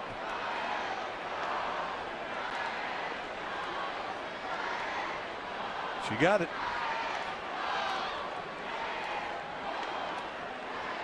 All right.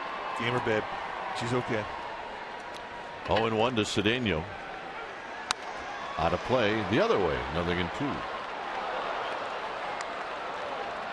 Sergio Romo is in the bullpen along with Jeremy Affeldt. Is Bumgarner's pitch count now getting close to the 100 mark? And I don't even know if that means anything. I beg your pardon. It's Casilla.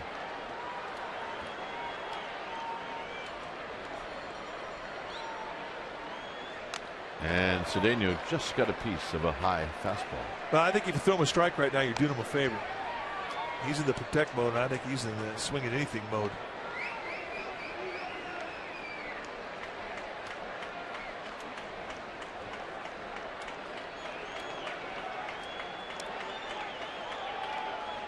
And you're right. Cedeno strikes out, and now it's double digits for Bumgarner.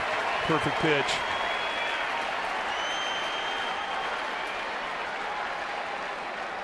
And Stewart's going to go out and talk a bit to Bumgarner, reinforce the scouting report to Matt Diaz coming up. Here's the perfect pitch. Guys in the swing mode, and you get a feel of that. You do not go in the strike zone. You go below or above. Here he goes down below after he just went above the previous pitch. And that's a strike 3. See you. So here's Diaz. Diaz coming in, hitting at 263.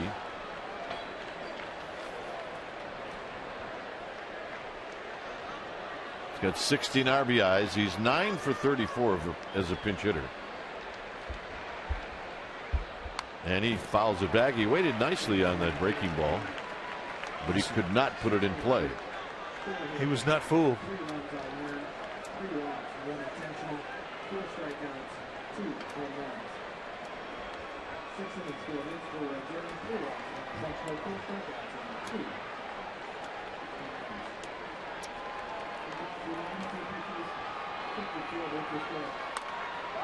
Right at Aubrey Huff, and this is going to retire the side. Bumgarner's going to get a great ovation when he comes back. It's 3-0 Giants.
this beautiful ballpark. It's a 3-0 lead for these Giants. Hey, keep that mustache on. When it's time for a change, take Speedy Oil Change and Tune-Up. Your oil change, tune-up, and smog experts. He's trying. It's never boring, my friend, ever. Beta Breakers. Chris Resop, the new pitcher for the Pirates, 57th time he's come into a game, 3-3 on the year. He's got a good fastball. It's a healthy one. It goes mid-90s. It can be straight at times. And a big curveball. That's a strikeout pitch, and he's averaging 60 strikeouts in 50 2/3 innings. Averaging a bunch, more than one an inning. Cabrera with a healthy rip off the mask of Domit, and it's no balls and 1 strike. Yeah, there's our guy. He's had a hard time keeping that thing on. Yeah, Jerry, let's go. A little more stick him on the mustache next time. Yeah, do some pine tar, for crying out loud. That would not be good. No, it would not be good. Not under the nose. Oh, no. Yeah. There's like 5 aromas that instantly you know what it is. Pine tar is one of them. Yeah, it is. I think it smells pretty good, actually. At times you're right. 2-1 to Cabrera. He's flied out. He's bounced out.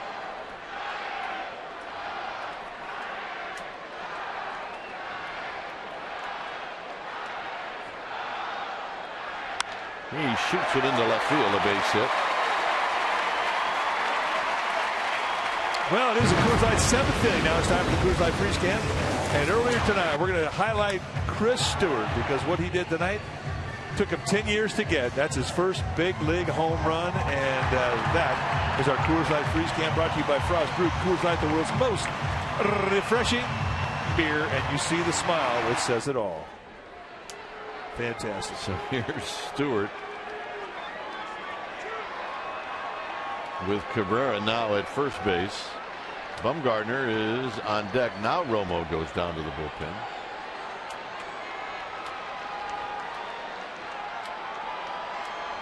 And the pitch, and Stewart takes low. Well, I hope for his sake he hits another one, because if you only hit one, it'll make a strong man weak.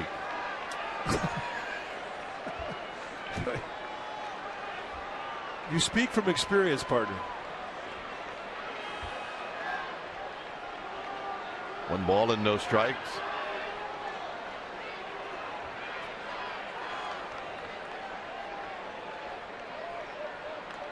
Back is Cabrera.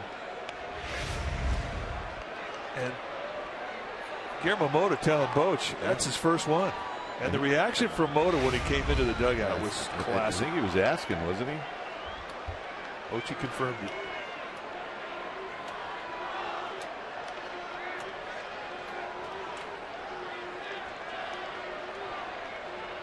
So Resop at the belt. Now Cabrera bluffs, and it's inside to Stewart. It's 2 balls and no strikes. Because you know what Mota was telling him when he got back to the dugout. Hey, nice swing of the bat. You got a home run? I got 2. But Dave Fleming said it's one of his favorite moments for the entire year. Seeing the reaction of the bench to Stewart's home run. Cabrera goes. The pitch is low, and he's going to steal it without a problem. He almost could have stolen standing up. Chris Resop completely went to sleep on Orlando Cabrera. And watch the jump. Oh, my Lord. Billman had none chance.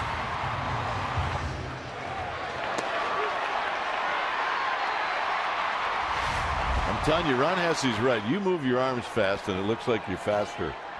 Because that's what Cabrera was doing. Not a bad theory. It's not.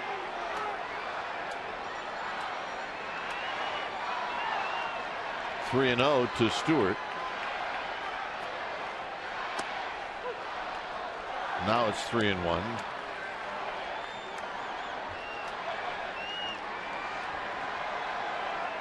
Now we don't know if Bumgarner's going to hit. Romo has been in the bullpen, so he's ready.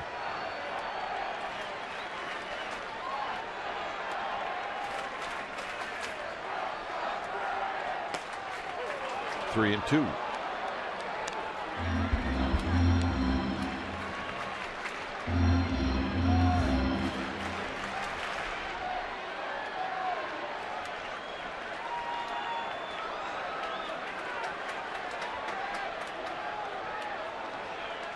We'll see if Stewart can either get Cabrera in or get him over to third. And he is out looking, and in the end, he never had a chance to swing the bat. Well, plan now for the games on the next homestand when the Giants get off this long road trip. It'll be San Diego in for 2, and then the Astros in for 4. And then following the Astros, it'll be the Chicago Cubs starting on August 29th. That'll be a 3-game series with the final game a day game. So go to sfgiants.com to purchase tickets now.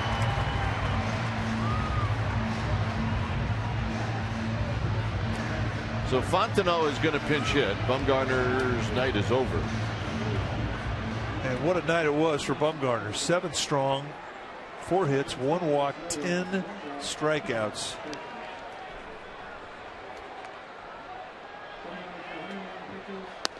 Fontenot takes low.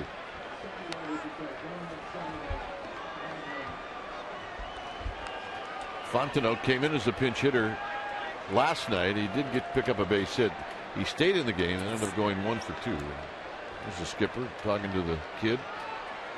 Not many guys that can look the skipper in the eyes as far as height. Yeah. Madison Bumgarner, eye to eye.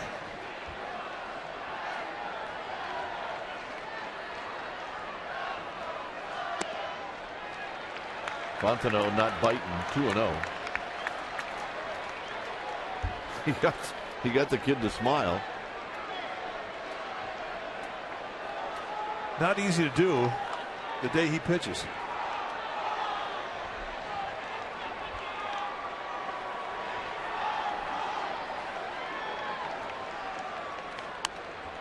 A half swing by Fontenot.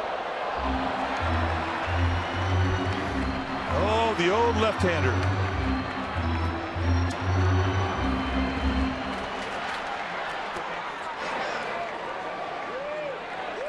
It is not the first time he's put that glove on the right hand. 2 balls and 1 strike.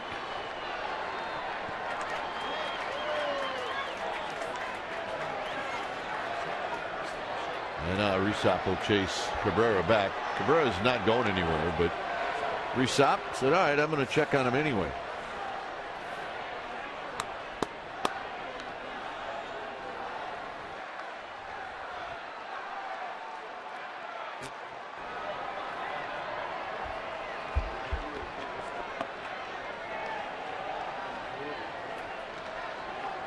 Flannery yelling at Cabrera.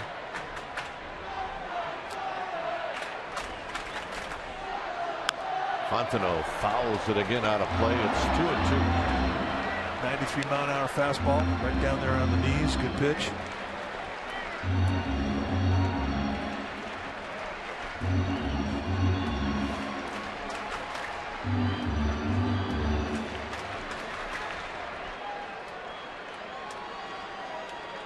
Start rotation. Lincecum, Kane, Bumgarner. Spending some time together in the dugout.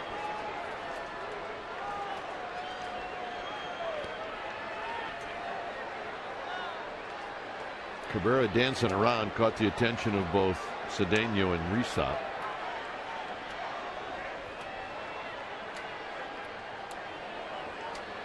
Beautiful yard. And it always looks prettier when it's full, and it's been full all year. Fabulous. 2-2 pitch. Fontenot does not go. It's 3-2. And Rapawano saying, no, he didn't go.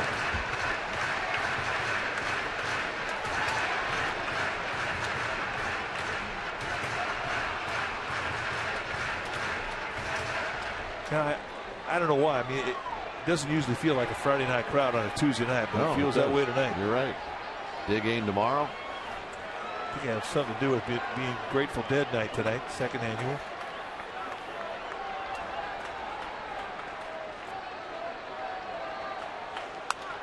Fontenot is going to live to see another pitch, as this is a souvenir down the left field line.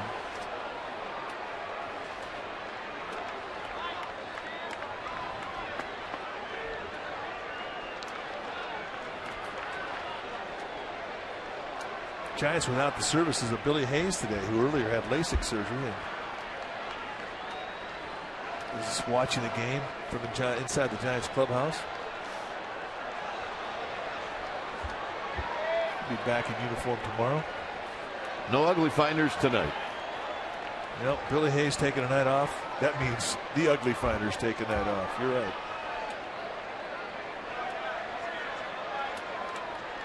Ryan Honora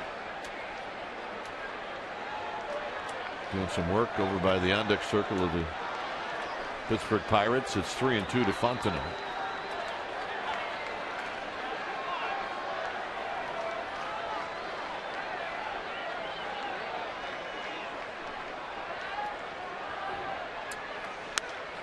And another foul.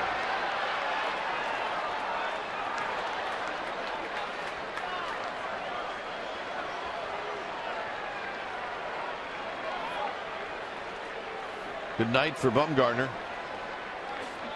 He pitched well against the Pirates on April 27th, only to lose to the Pirates and James McDonald. Giants got shut out that night in Pittsburgh, and they lost 2-0.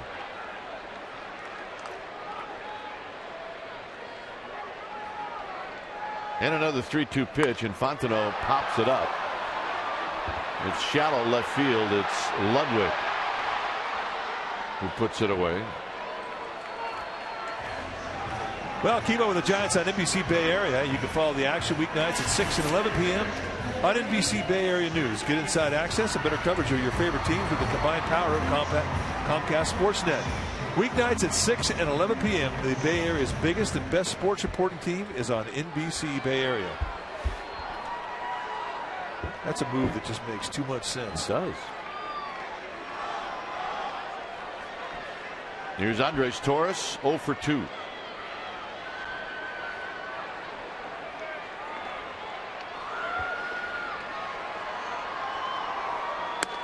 First pitch low, 1 ball and no strikes. Not low by a whole lot.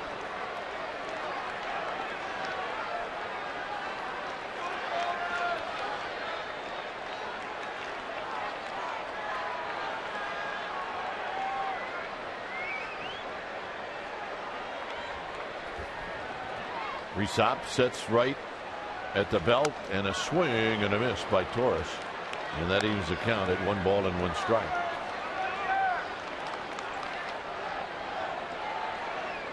Giants with 5 hits in the game. 2 have left the park, Stewart and Huff.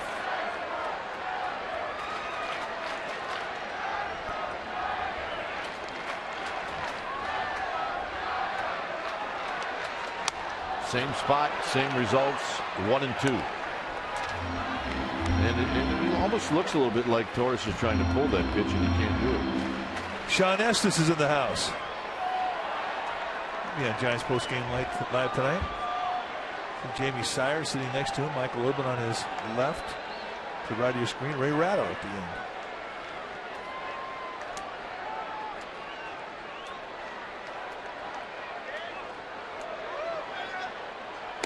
The best thing of that shot was you really couldn't see much of Ray Ratto. Yep. Hidden. Yeah. Oh. There's Ray. One of our favorites. Never boring. I love that guy. I remember he was a beat writer when we were playing.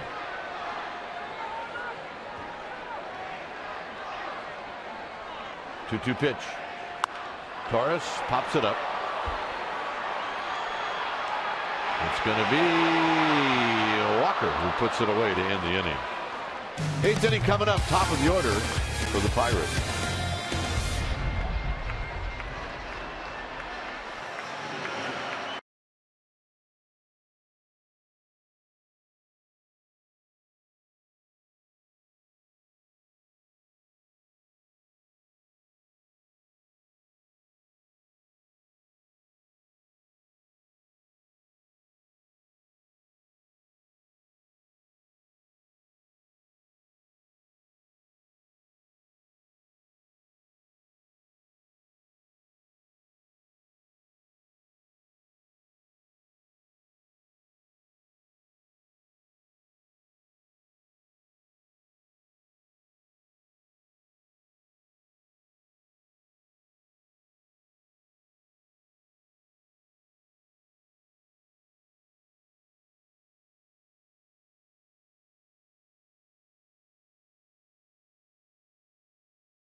If you haven't noticed by the amount of tie-dye t-shirts we've been showing you tonight, it is Grateful Dead night here at the park.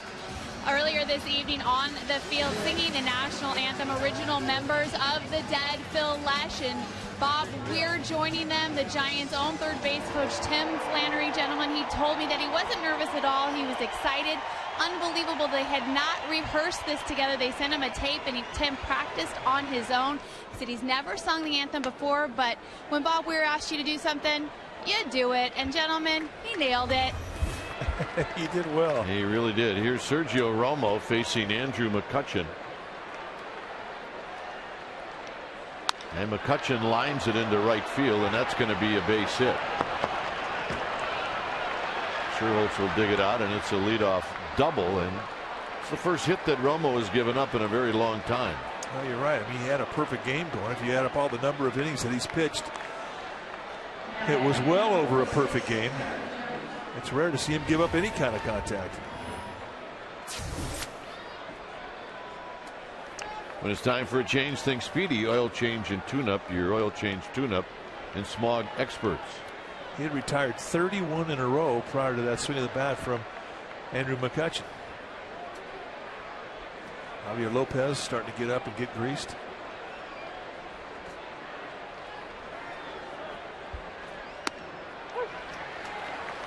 So 10 and a third perfect innings. Pretty impressive. Yep. I think McCutchen was laying in the weeds, baby. Pretty impressive at bat going the opposite way the way he did. 0-2.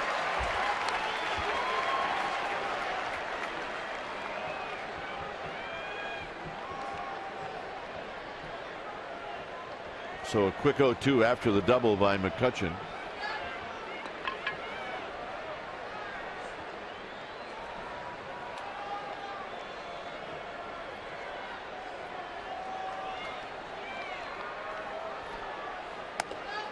Fastball.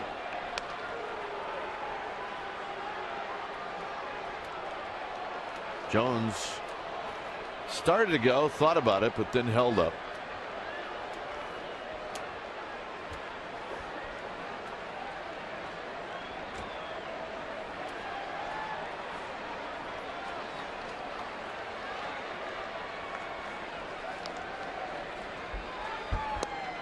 Two and two.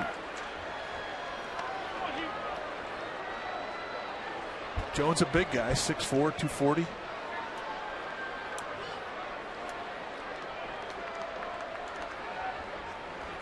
Spent a lot of time in the minor leagues before he got his opportunity at the big league level. 2 and 2.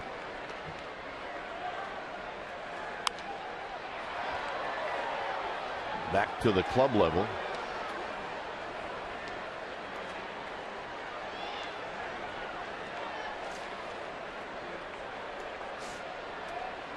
All right, that's what you do. Hand it off. That guy's a star. Totally gets it.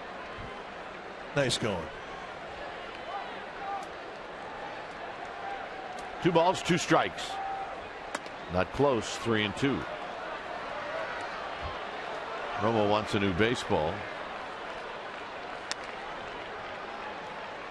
Walker on deck.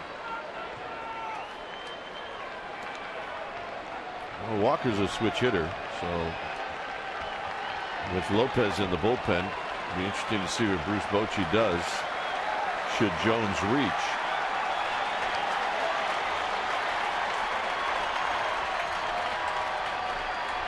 Got him.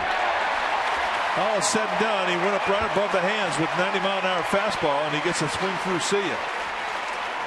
So a non-productive out and a big out for Romo. And he goes the fastball to nail it down. And Garrett Jones cannot cover it with the top hand. So here's Walker. Walker is 0 for 3. He reached on a Sandoval error in the 6th inning. And a breaking ball, and it's 0-1.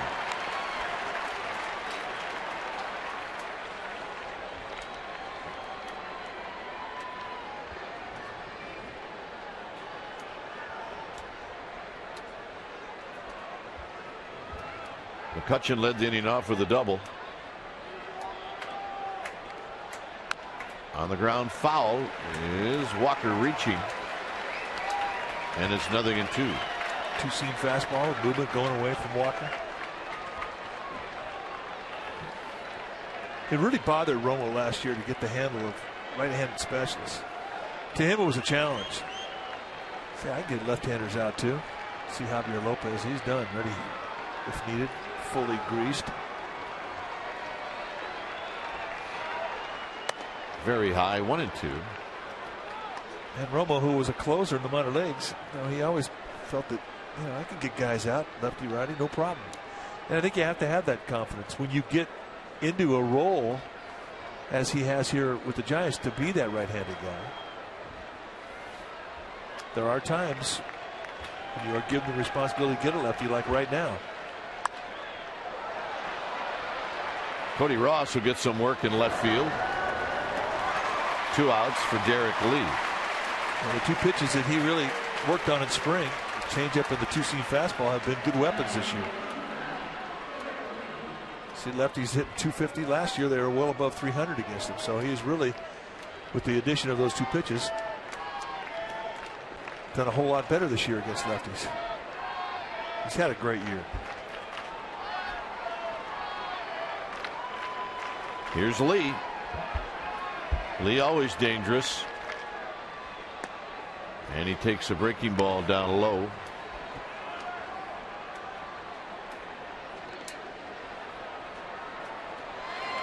Grannies love Buster.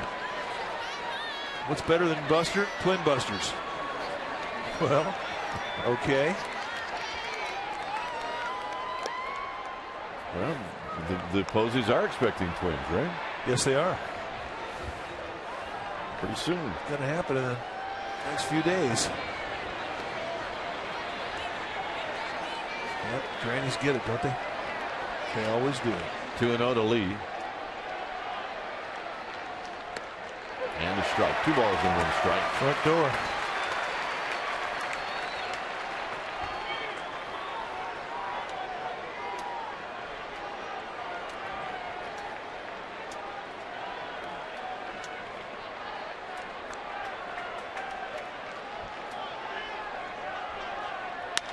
On the ground and a 1-hopper to Keppinger, and that will end the inning. So nice job by Romo after the double by McCutchen.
Well, some of the sights and sounds here at AT Park. Bill Walton in the house. Grateful Dead night. Awesome.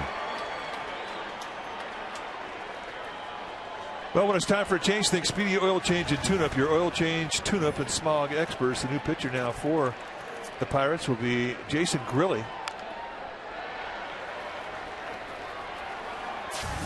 You take a look at what he has done. Just got picked up recently. He's been in 8 games, and he's done a nice job for Clint Hurdle.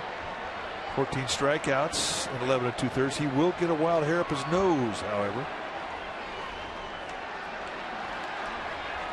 The name sounds familiar to you. Well, it should.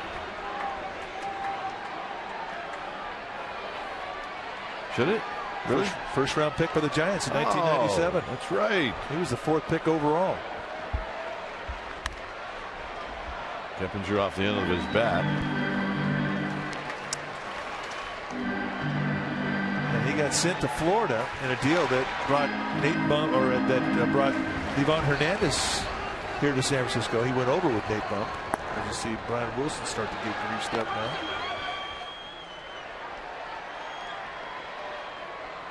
That's right. That was quite a big deal at the time. Keppinger again fouls that out of play.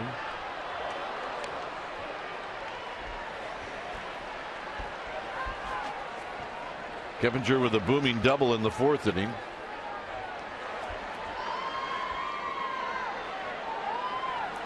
He eventually scored on an Aubrey Huff double.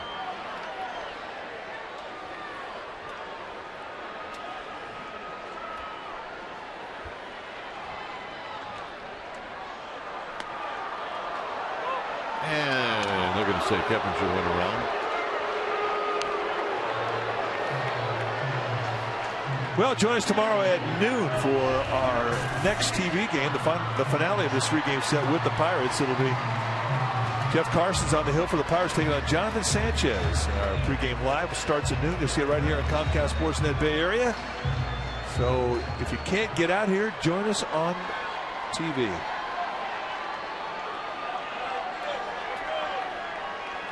Here's Sandoval, 0 for 3 tonight.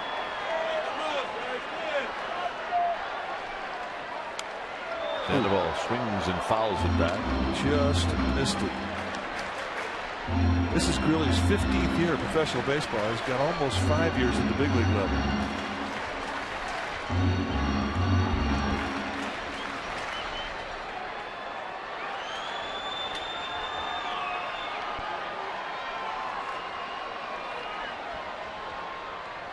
Sandoval bounces it up the middle, and it's going to be a base hit. A strongman single.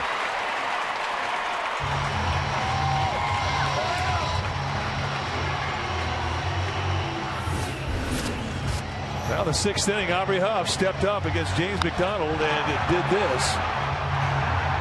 Took one out to right field. Home run number 11.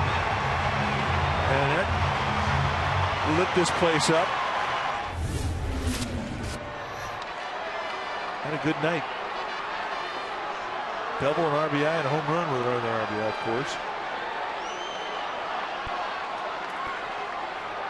So here's Huff. And he takes down low.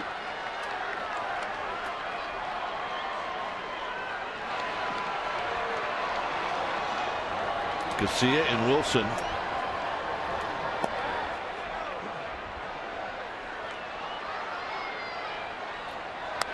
Very high, 2-0.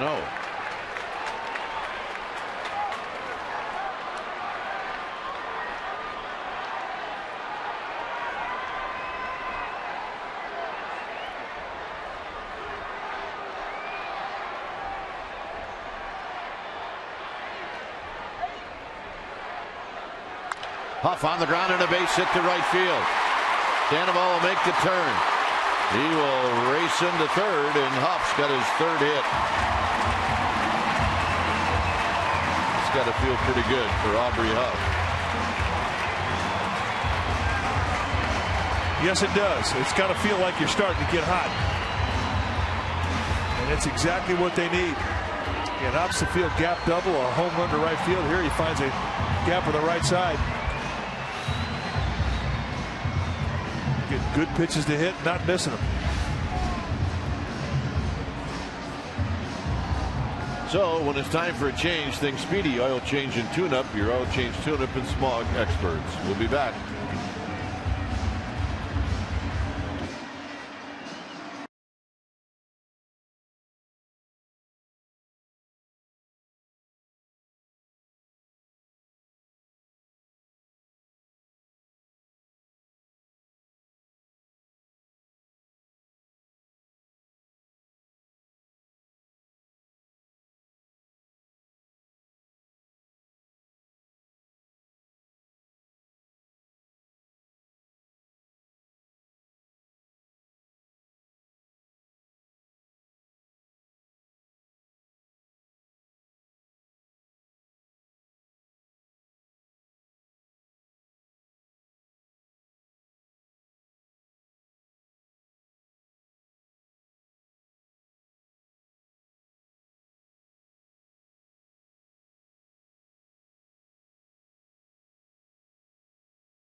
Right after Giants postgame live, right here on Comcast Sportsnet Bay Area, Brody Brazil, Damon Andrews will take you all around the sports world. They'll give you reaction inside the Giants clubhouse with Jamie Sire. Also, D-back Astro highlights, and there's lots of it. And Goldson at the 49ers camp. Well, they'll answer that question, all that and more tonight. Right after the postgame live, Hyundai Sportsnet Central. Here's Beimel facing Nate Scherholz.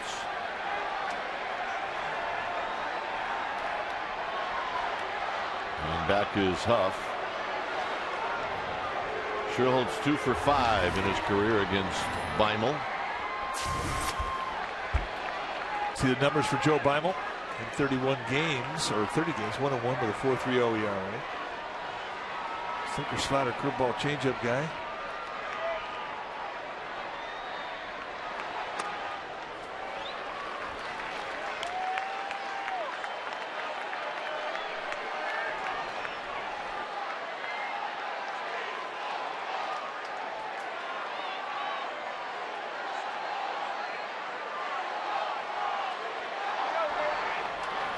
One and 0 to Nate Scherholz.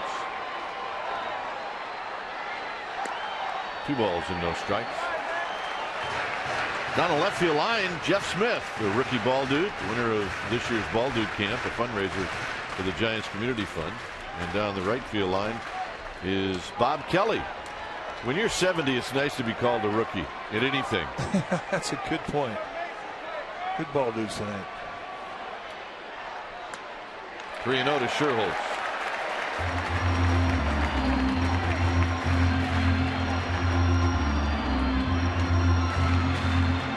Cody Ross on deck.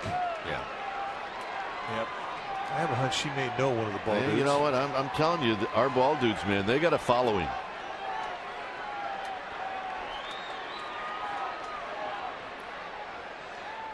And some of them are the gamer babes you keep talking about. From Half Moon Bay. Yep.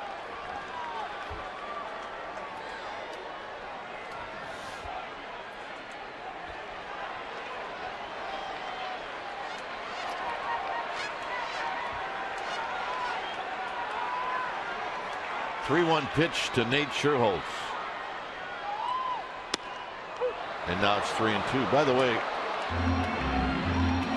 the highest ratings for any Comcast game, 9th inning Friday, spiked to the highest ratings when you did the Rhino yawn. Yep. Yep, it just felt good. 3-2 pitch. Scherholz, a bouncing ball, tough to turn to. Pirates will try, they won't do it. And it's a 4-0 lead, and with that, Wilson will sit down. he immediately stopped throwing and started walking in with a 4-run lead. It was no longer a safe situation. And Bruce Bochy said he's not going to bring his closer into scenarios where they're not safe situations unless it's a tie ball game. So Santiago Casilla will be the pitcher for the Giants in the 9th inning.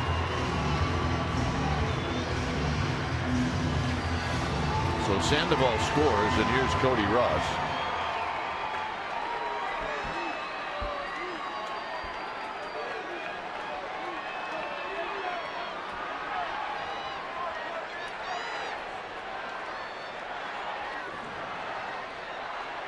And tight to Cody Ross, trying to get on track. He's 0 for 3 tonight with a couple of strikeouts.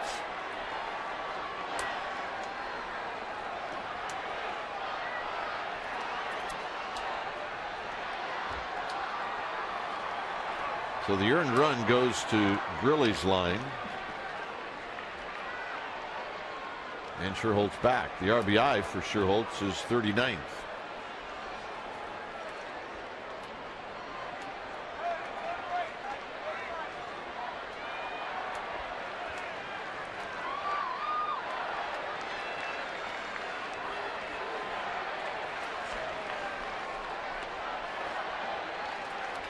Here's the 1-0, and it's a strike to Cody Ross.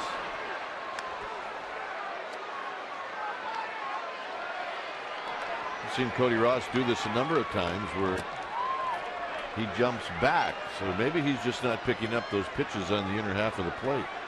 Because they don't look like they're that far inside. And they're getting called strikes. And this is popped into shallow right field. This could be a tough play. It's going to be Walker, and he can't make it. It'll be a hit, and they're going to wave in Sherholtz. Here's the throw home, not in time. Into second is Ross, which goes into center field. Ross will head to third. It's 5-0 Giants. And folks, Cody Ross needed that.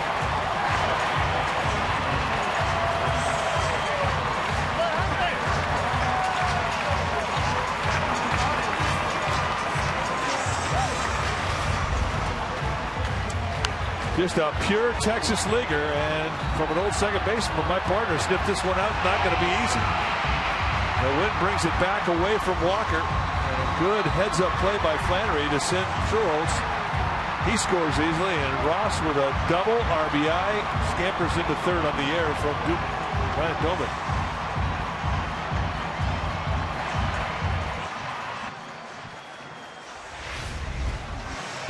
So it's a single RBI E2.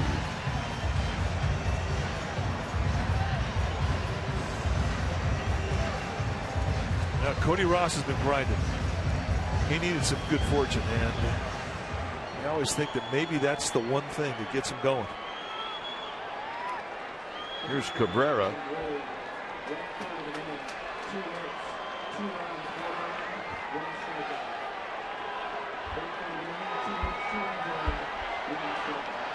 Cabrera with Ross at third. Fouled off the end of the bat, and it's no balls and 1 strike.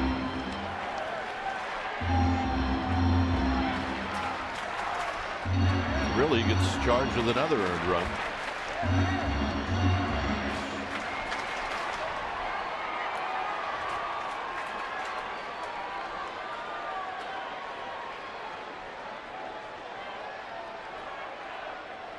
Swinging a foul at the plate. It's 0-2. Cabrera singled in the 7th.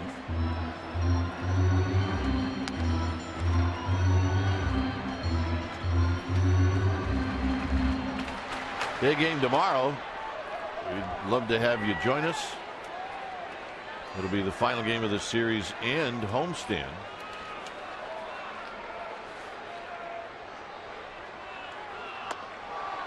And tomorrow, Jonathan Sanchez against Jeff Karstens.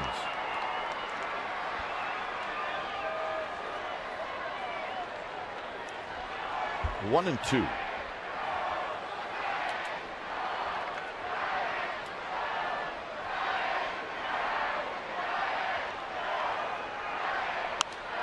Pop up playable, I think. Domit? No, can't quite reach it. And another opportunity for Orlando Cabrera. He did a nice thing. He picked up Domit's mask, who was laying in the dirt, and he cleaned it off on his uniform. Pretty nice. Yep.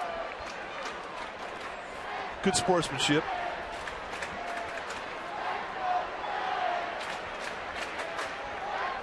Of course, he did take a big glob of pine tar off his bat and put it on the padding in his mask. Yeah, and put some pine tar on that stash. Listen, if you got to hold it on all night, you just take it off. I'm serious. He can't. Just take it off. He's been looking forward to this day for about a year. Yeah, ever since last year's first Grateful Dead Day. I mean, she thinks it's hilarious. Yeah. Hey, I'm telling you, he looks like Gary Garcia. It's a great deal. 3-2. Yeah, but I don't know.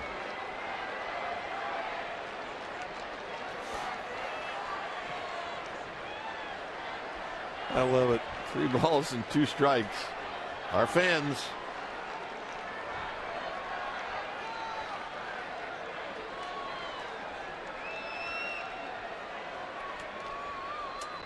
Payoff pitch coming up. Here it is to Cabrera. And Cabrera hits it into left field, a base hit. And now is a laugher. Well, this Giants offense needed it. They really did. They've been wearing it pretty hard.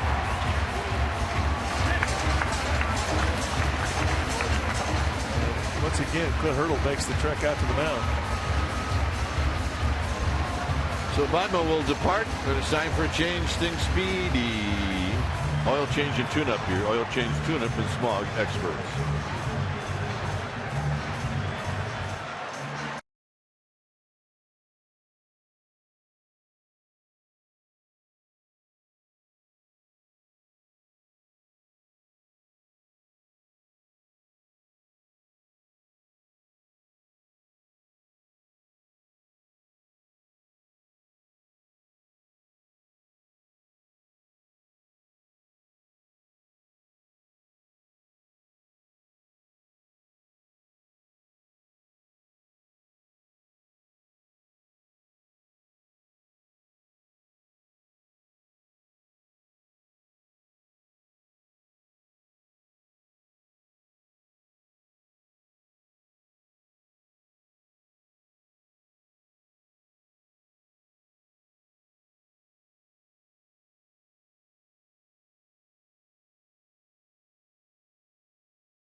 The 8th inning, Giants have scored 3 times. Daniel McCutchen, the new pitcher for the Pirates, done a nice job for him. 52nd time he's come in. A former starter. He's got 4 pitches: fastball, curveball, slider, changeup.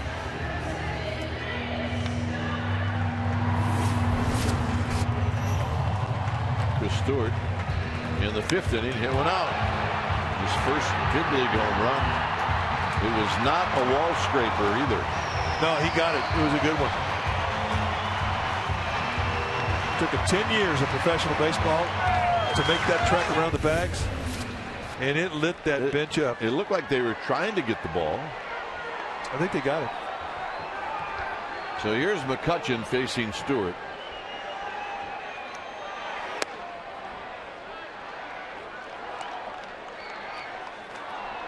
Stewart struck out his next at bat after the home run. He's 1 for 3.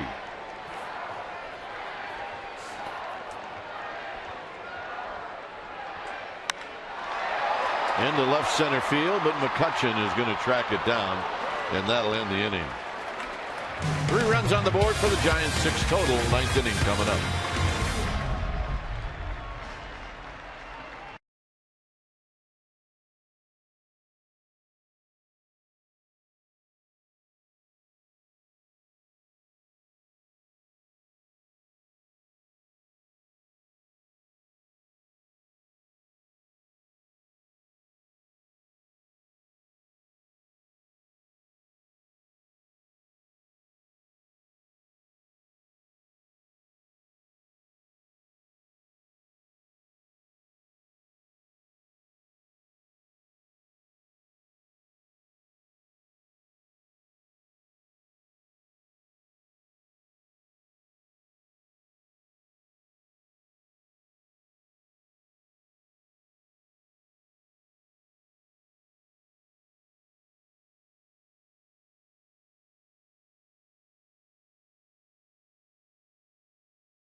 Six nothing as we go to the 9th inning. When it's time for a change, think Speedy Oil Change and Tune-Up. Your oil change tune-up and smog experts. And you're looking at Santiago Casilla. 29th time he's come in, 2-1 with a 1.82 ERA. Fastball, he'll 4-seam, a 2-seam, a curveball, a slider. Have not seen the high velocity we saw consistently last year where he'd go 95 to 100. But he's been healthy with a fastball that's been low to mid 90s.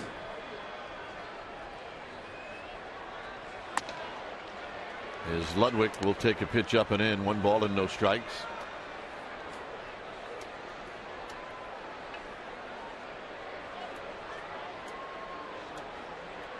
Ludwig tonight 0 for 3 as he takes one at the knees for a called strike.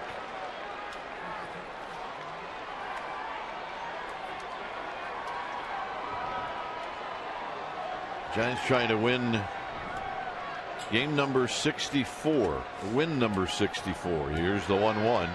Ludwig swings and misses 1 and 2. Good fastball right there inside. It's above the knees.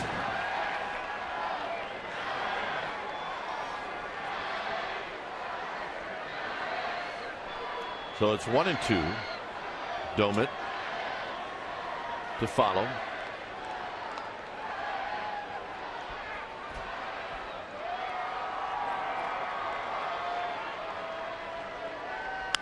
And Ludwig hooks this one foul. Staying on that inside corner. Yeah, it couldn't. It's just been too tough. It hung in there for seriously. It's just been too tough. And the more that comes off, the more we know that guy. Yeah. Well, when it all comes out, you're going to recognize Mayor Ed Lee, the mayor of San Francisco. Popped up. It'll be Aubrey Huff. Just kidding.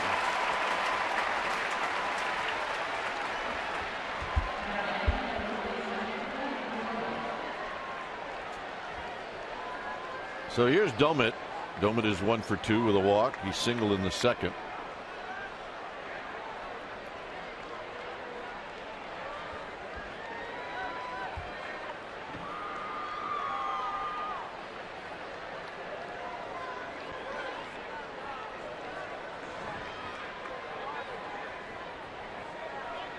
Casilla deals. Domit, switch hitter, takes high. 1 ball and no strikes. Phillies in the 9th inning are shutting out the Dodgers 2-0. That's Cliff Lee started that game for the Phils. 2-0.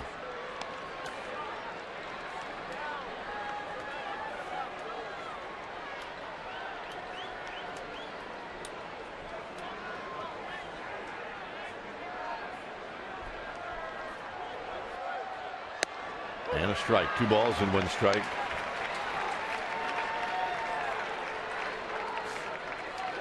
See Wood to follow.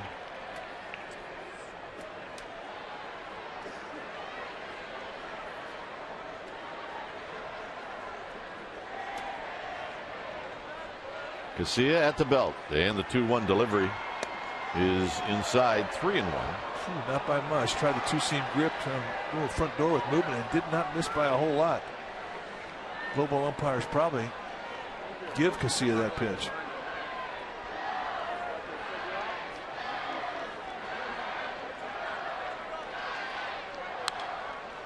Going on the 3-1 pitch, shoots it into the seats. 3-2. Just a straight challenge fastball with a 6-0 lead. All right, you wait around the whole game, and there's your reward. Nice going. And Big Sister gave him a noogie. I think that guy caught the ball and gave it to the kid. If that's the case, very nice. That's the difference between a mom and a sister. Head rubs, sisters close the fist. Yeah. Domit will take the walk. All right, let's see the play of this young man. Brought his glove, made a great play. I got you. The guy, they're telling us the guy in the red shirt caught one earlier. Been a hot section of the yard tonight. It may have been that he gave the young man one earlier, and this young guy was going to give it back.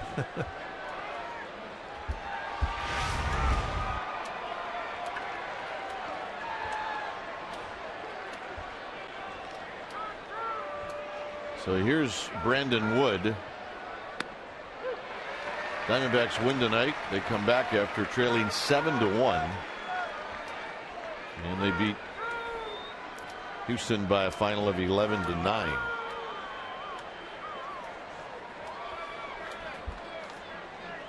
Wood takes a bit high. 1 ball and 1 strike.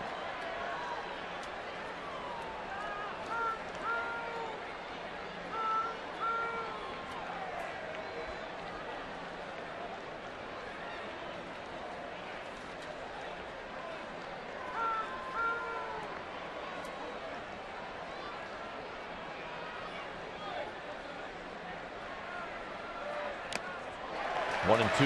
That's big sink. I mean, and that's a pitch that he didn't really have. When he showed up to the Giants doorstep, he had 2 pitches. Just completely different guy. He was a fastball slider guy, everything hard, high volume. Now he's got the sink. He loves it. He's got the curveball that occurs in the throw. It's 4 different looks.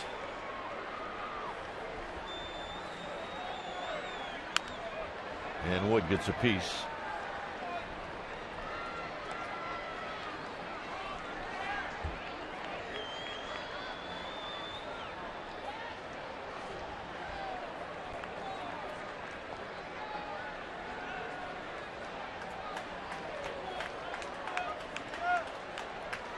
One and 2.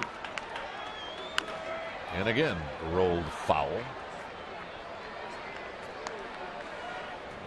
So the Pirates making Casilla work here in the 9th. They've forced Casilla to throw 16 pitches.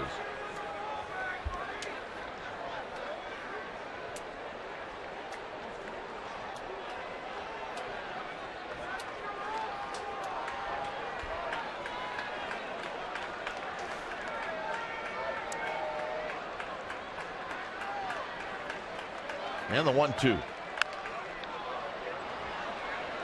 Just pounding that inside zone with that sinker, and Wood keeps fouling him off. So what did Dusty Baker used to always say? Die hard. Die hard. Well, Wood's giving him a battle. How did Dusty do today? Not so good. Rockies 3, Reds 2. Final. 1-2. This is getting ridiculous. Seriously, those are 4 foul balls in the same spot. Well, Casillas making some great pitches. I mean, it's hard to hit 4 balls in the same spot. It is. It's hard to hit 4 golf balls in the same spot.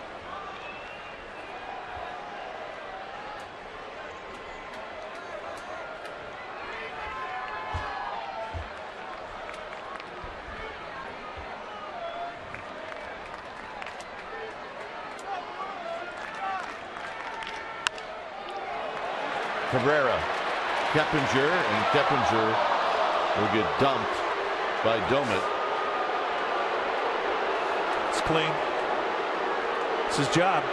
Keep this game going. Ball just not hit sharply enough by Wood. But for Domit, your job is to put some heat on that second baseman. Yeah, but it'd be nice if you slid before the bag. Went right over the top of the bag at him.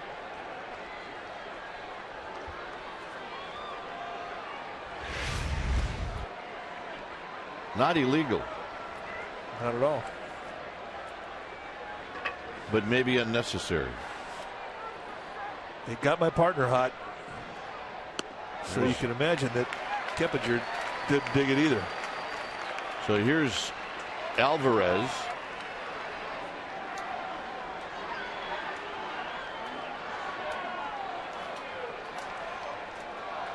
Alvarez hitting at 208. Sandoval. And Sandoval could not get it out of his glove.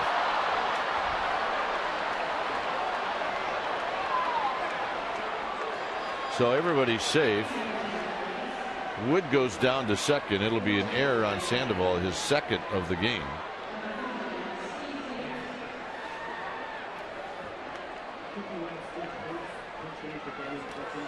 So here's Pierce.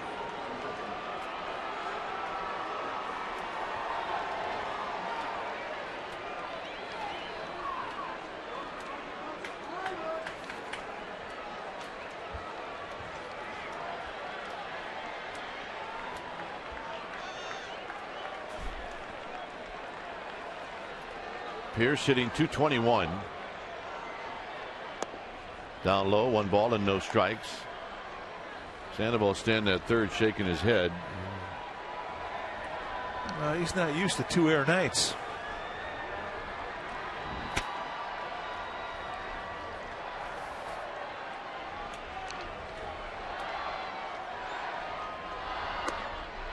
Two and 0. And it's causing Casillas to throw a lot of extra pitches. Andy McCutcheon on deck, top of the order for the Pirates.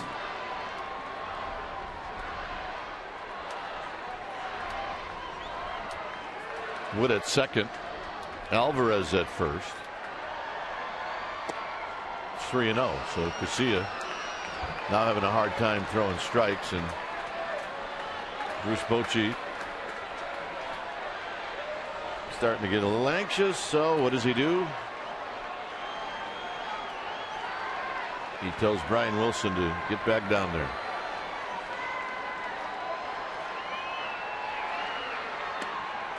Three and 1.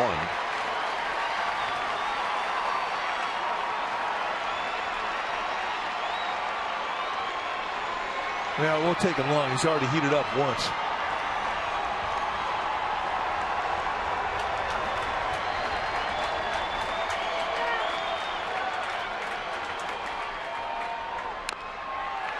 Now it's 3-2 as Pierce banged that one off his foot, which causes him to come out of the box with a limp.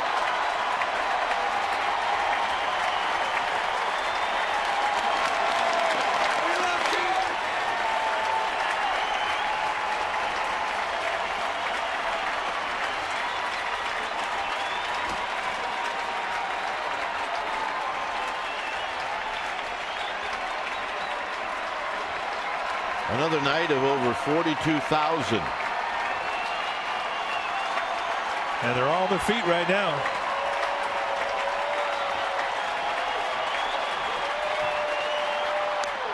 And the walk.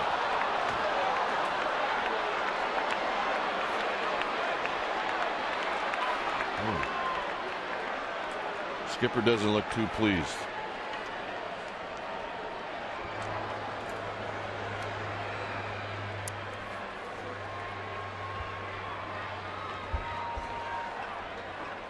Well, he doesn't want to get his closer in the game. Giants have a day game tomorrow. He would prefer if his closer didn't have to get into it.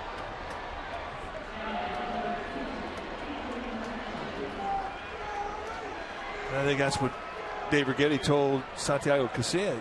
You got one more hitter. Because there's no bullpenner that wants to have somebody come in and clean up an inning for him. No. Especially bringing your closer in a 6-0 ball game. It's one of the Giants bullpenners, and they got a lot of pride. McCutchen doubled in the 8th. And he takes a strike, and it's 0-1.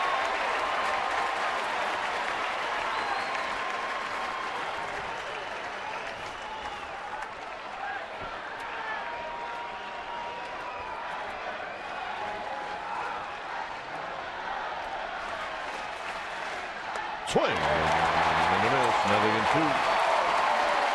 Good hard breaking ball.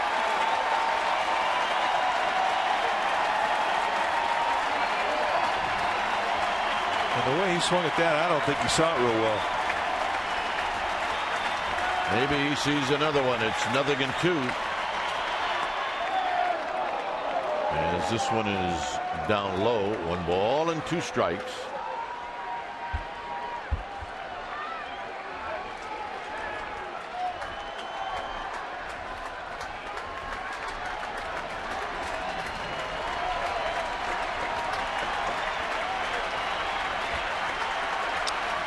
Casilla at the belt, and the 1-2 pitch, and it's line foul into the seats. Emergency swing on a 93-mile-an-hour fastball out there in the outside corner. Just did stay alive.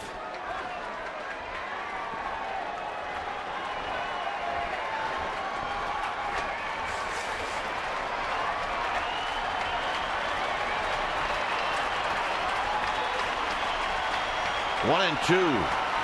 Here's the pitch, and it's just inside.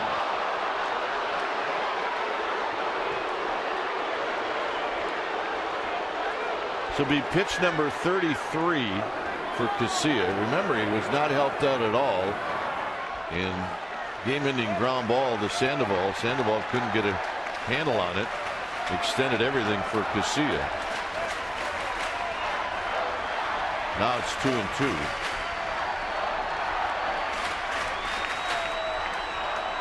Look out. That's a breaking ball. It just flat out squirted out of his hand.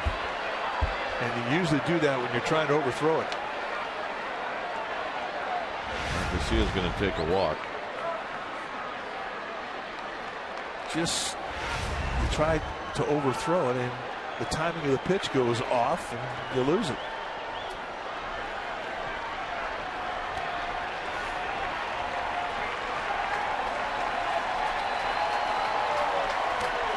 Three and 2. Got him. And that's the ball game. So the Giants win a game in which Madison Bumgarner goes 7 innings. He allows 4 hits. He strikes out 10. And a much needed win for these Giants. A much needed win. And we talked about the key right now. When your offense is struggling, you got to put up some early zeros. And Bumgarner did that. I mean, he took a shutout in the 4th inning, and in the bottom of the 4th, they chipped away, got a run. They added a run in the 5th and the 6th, and then 3 in the 8th.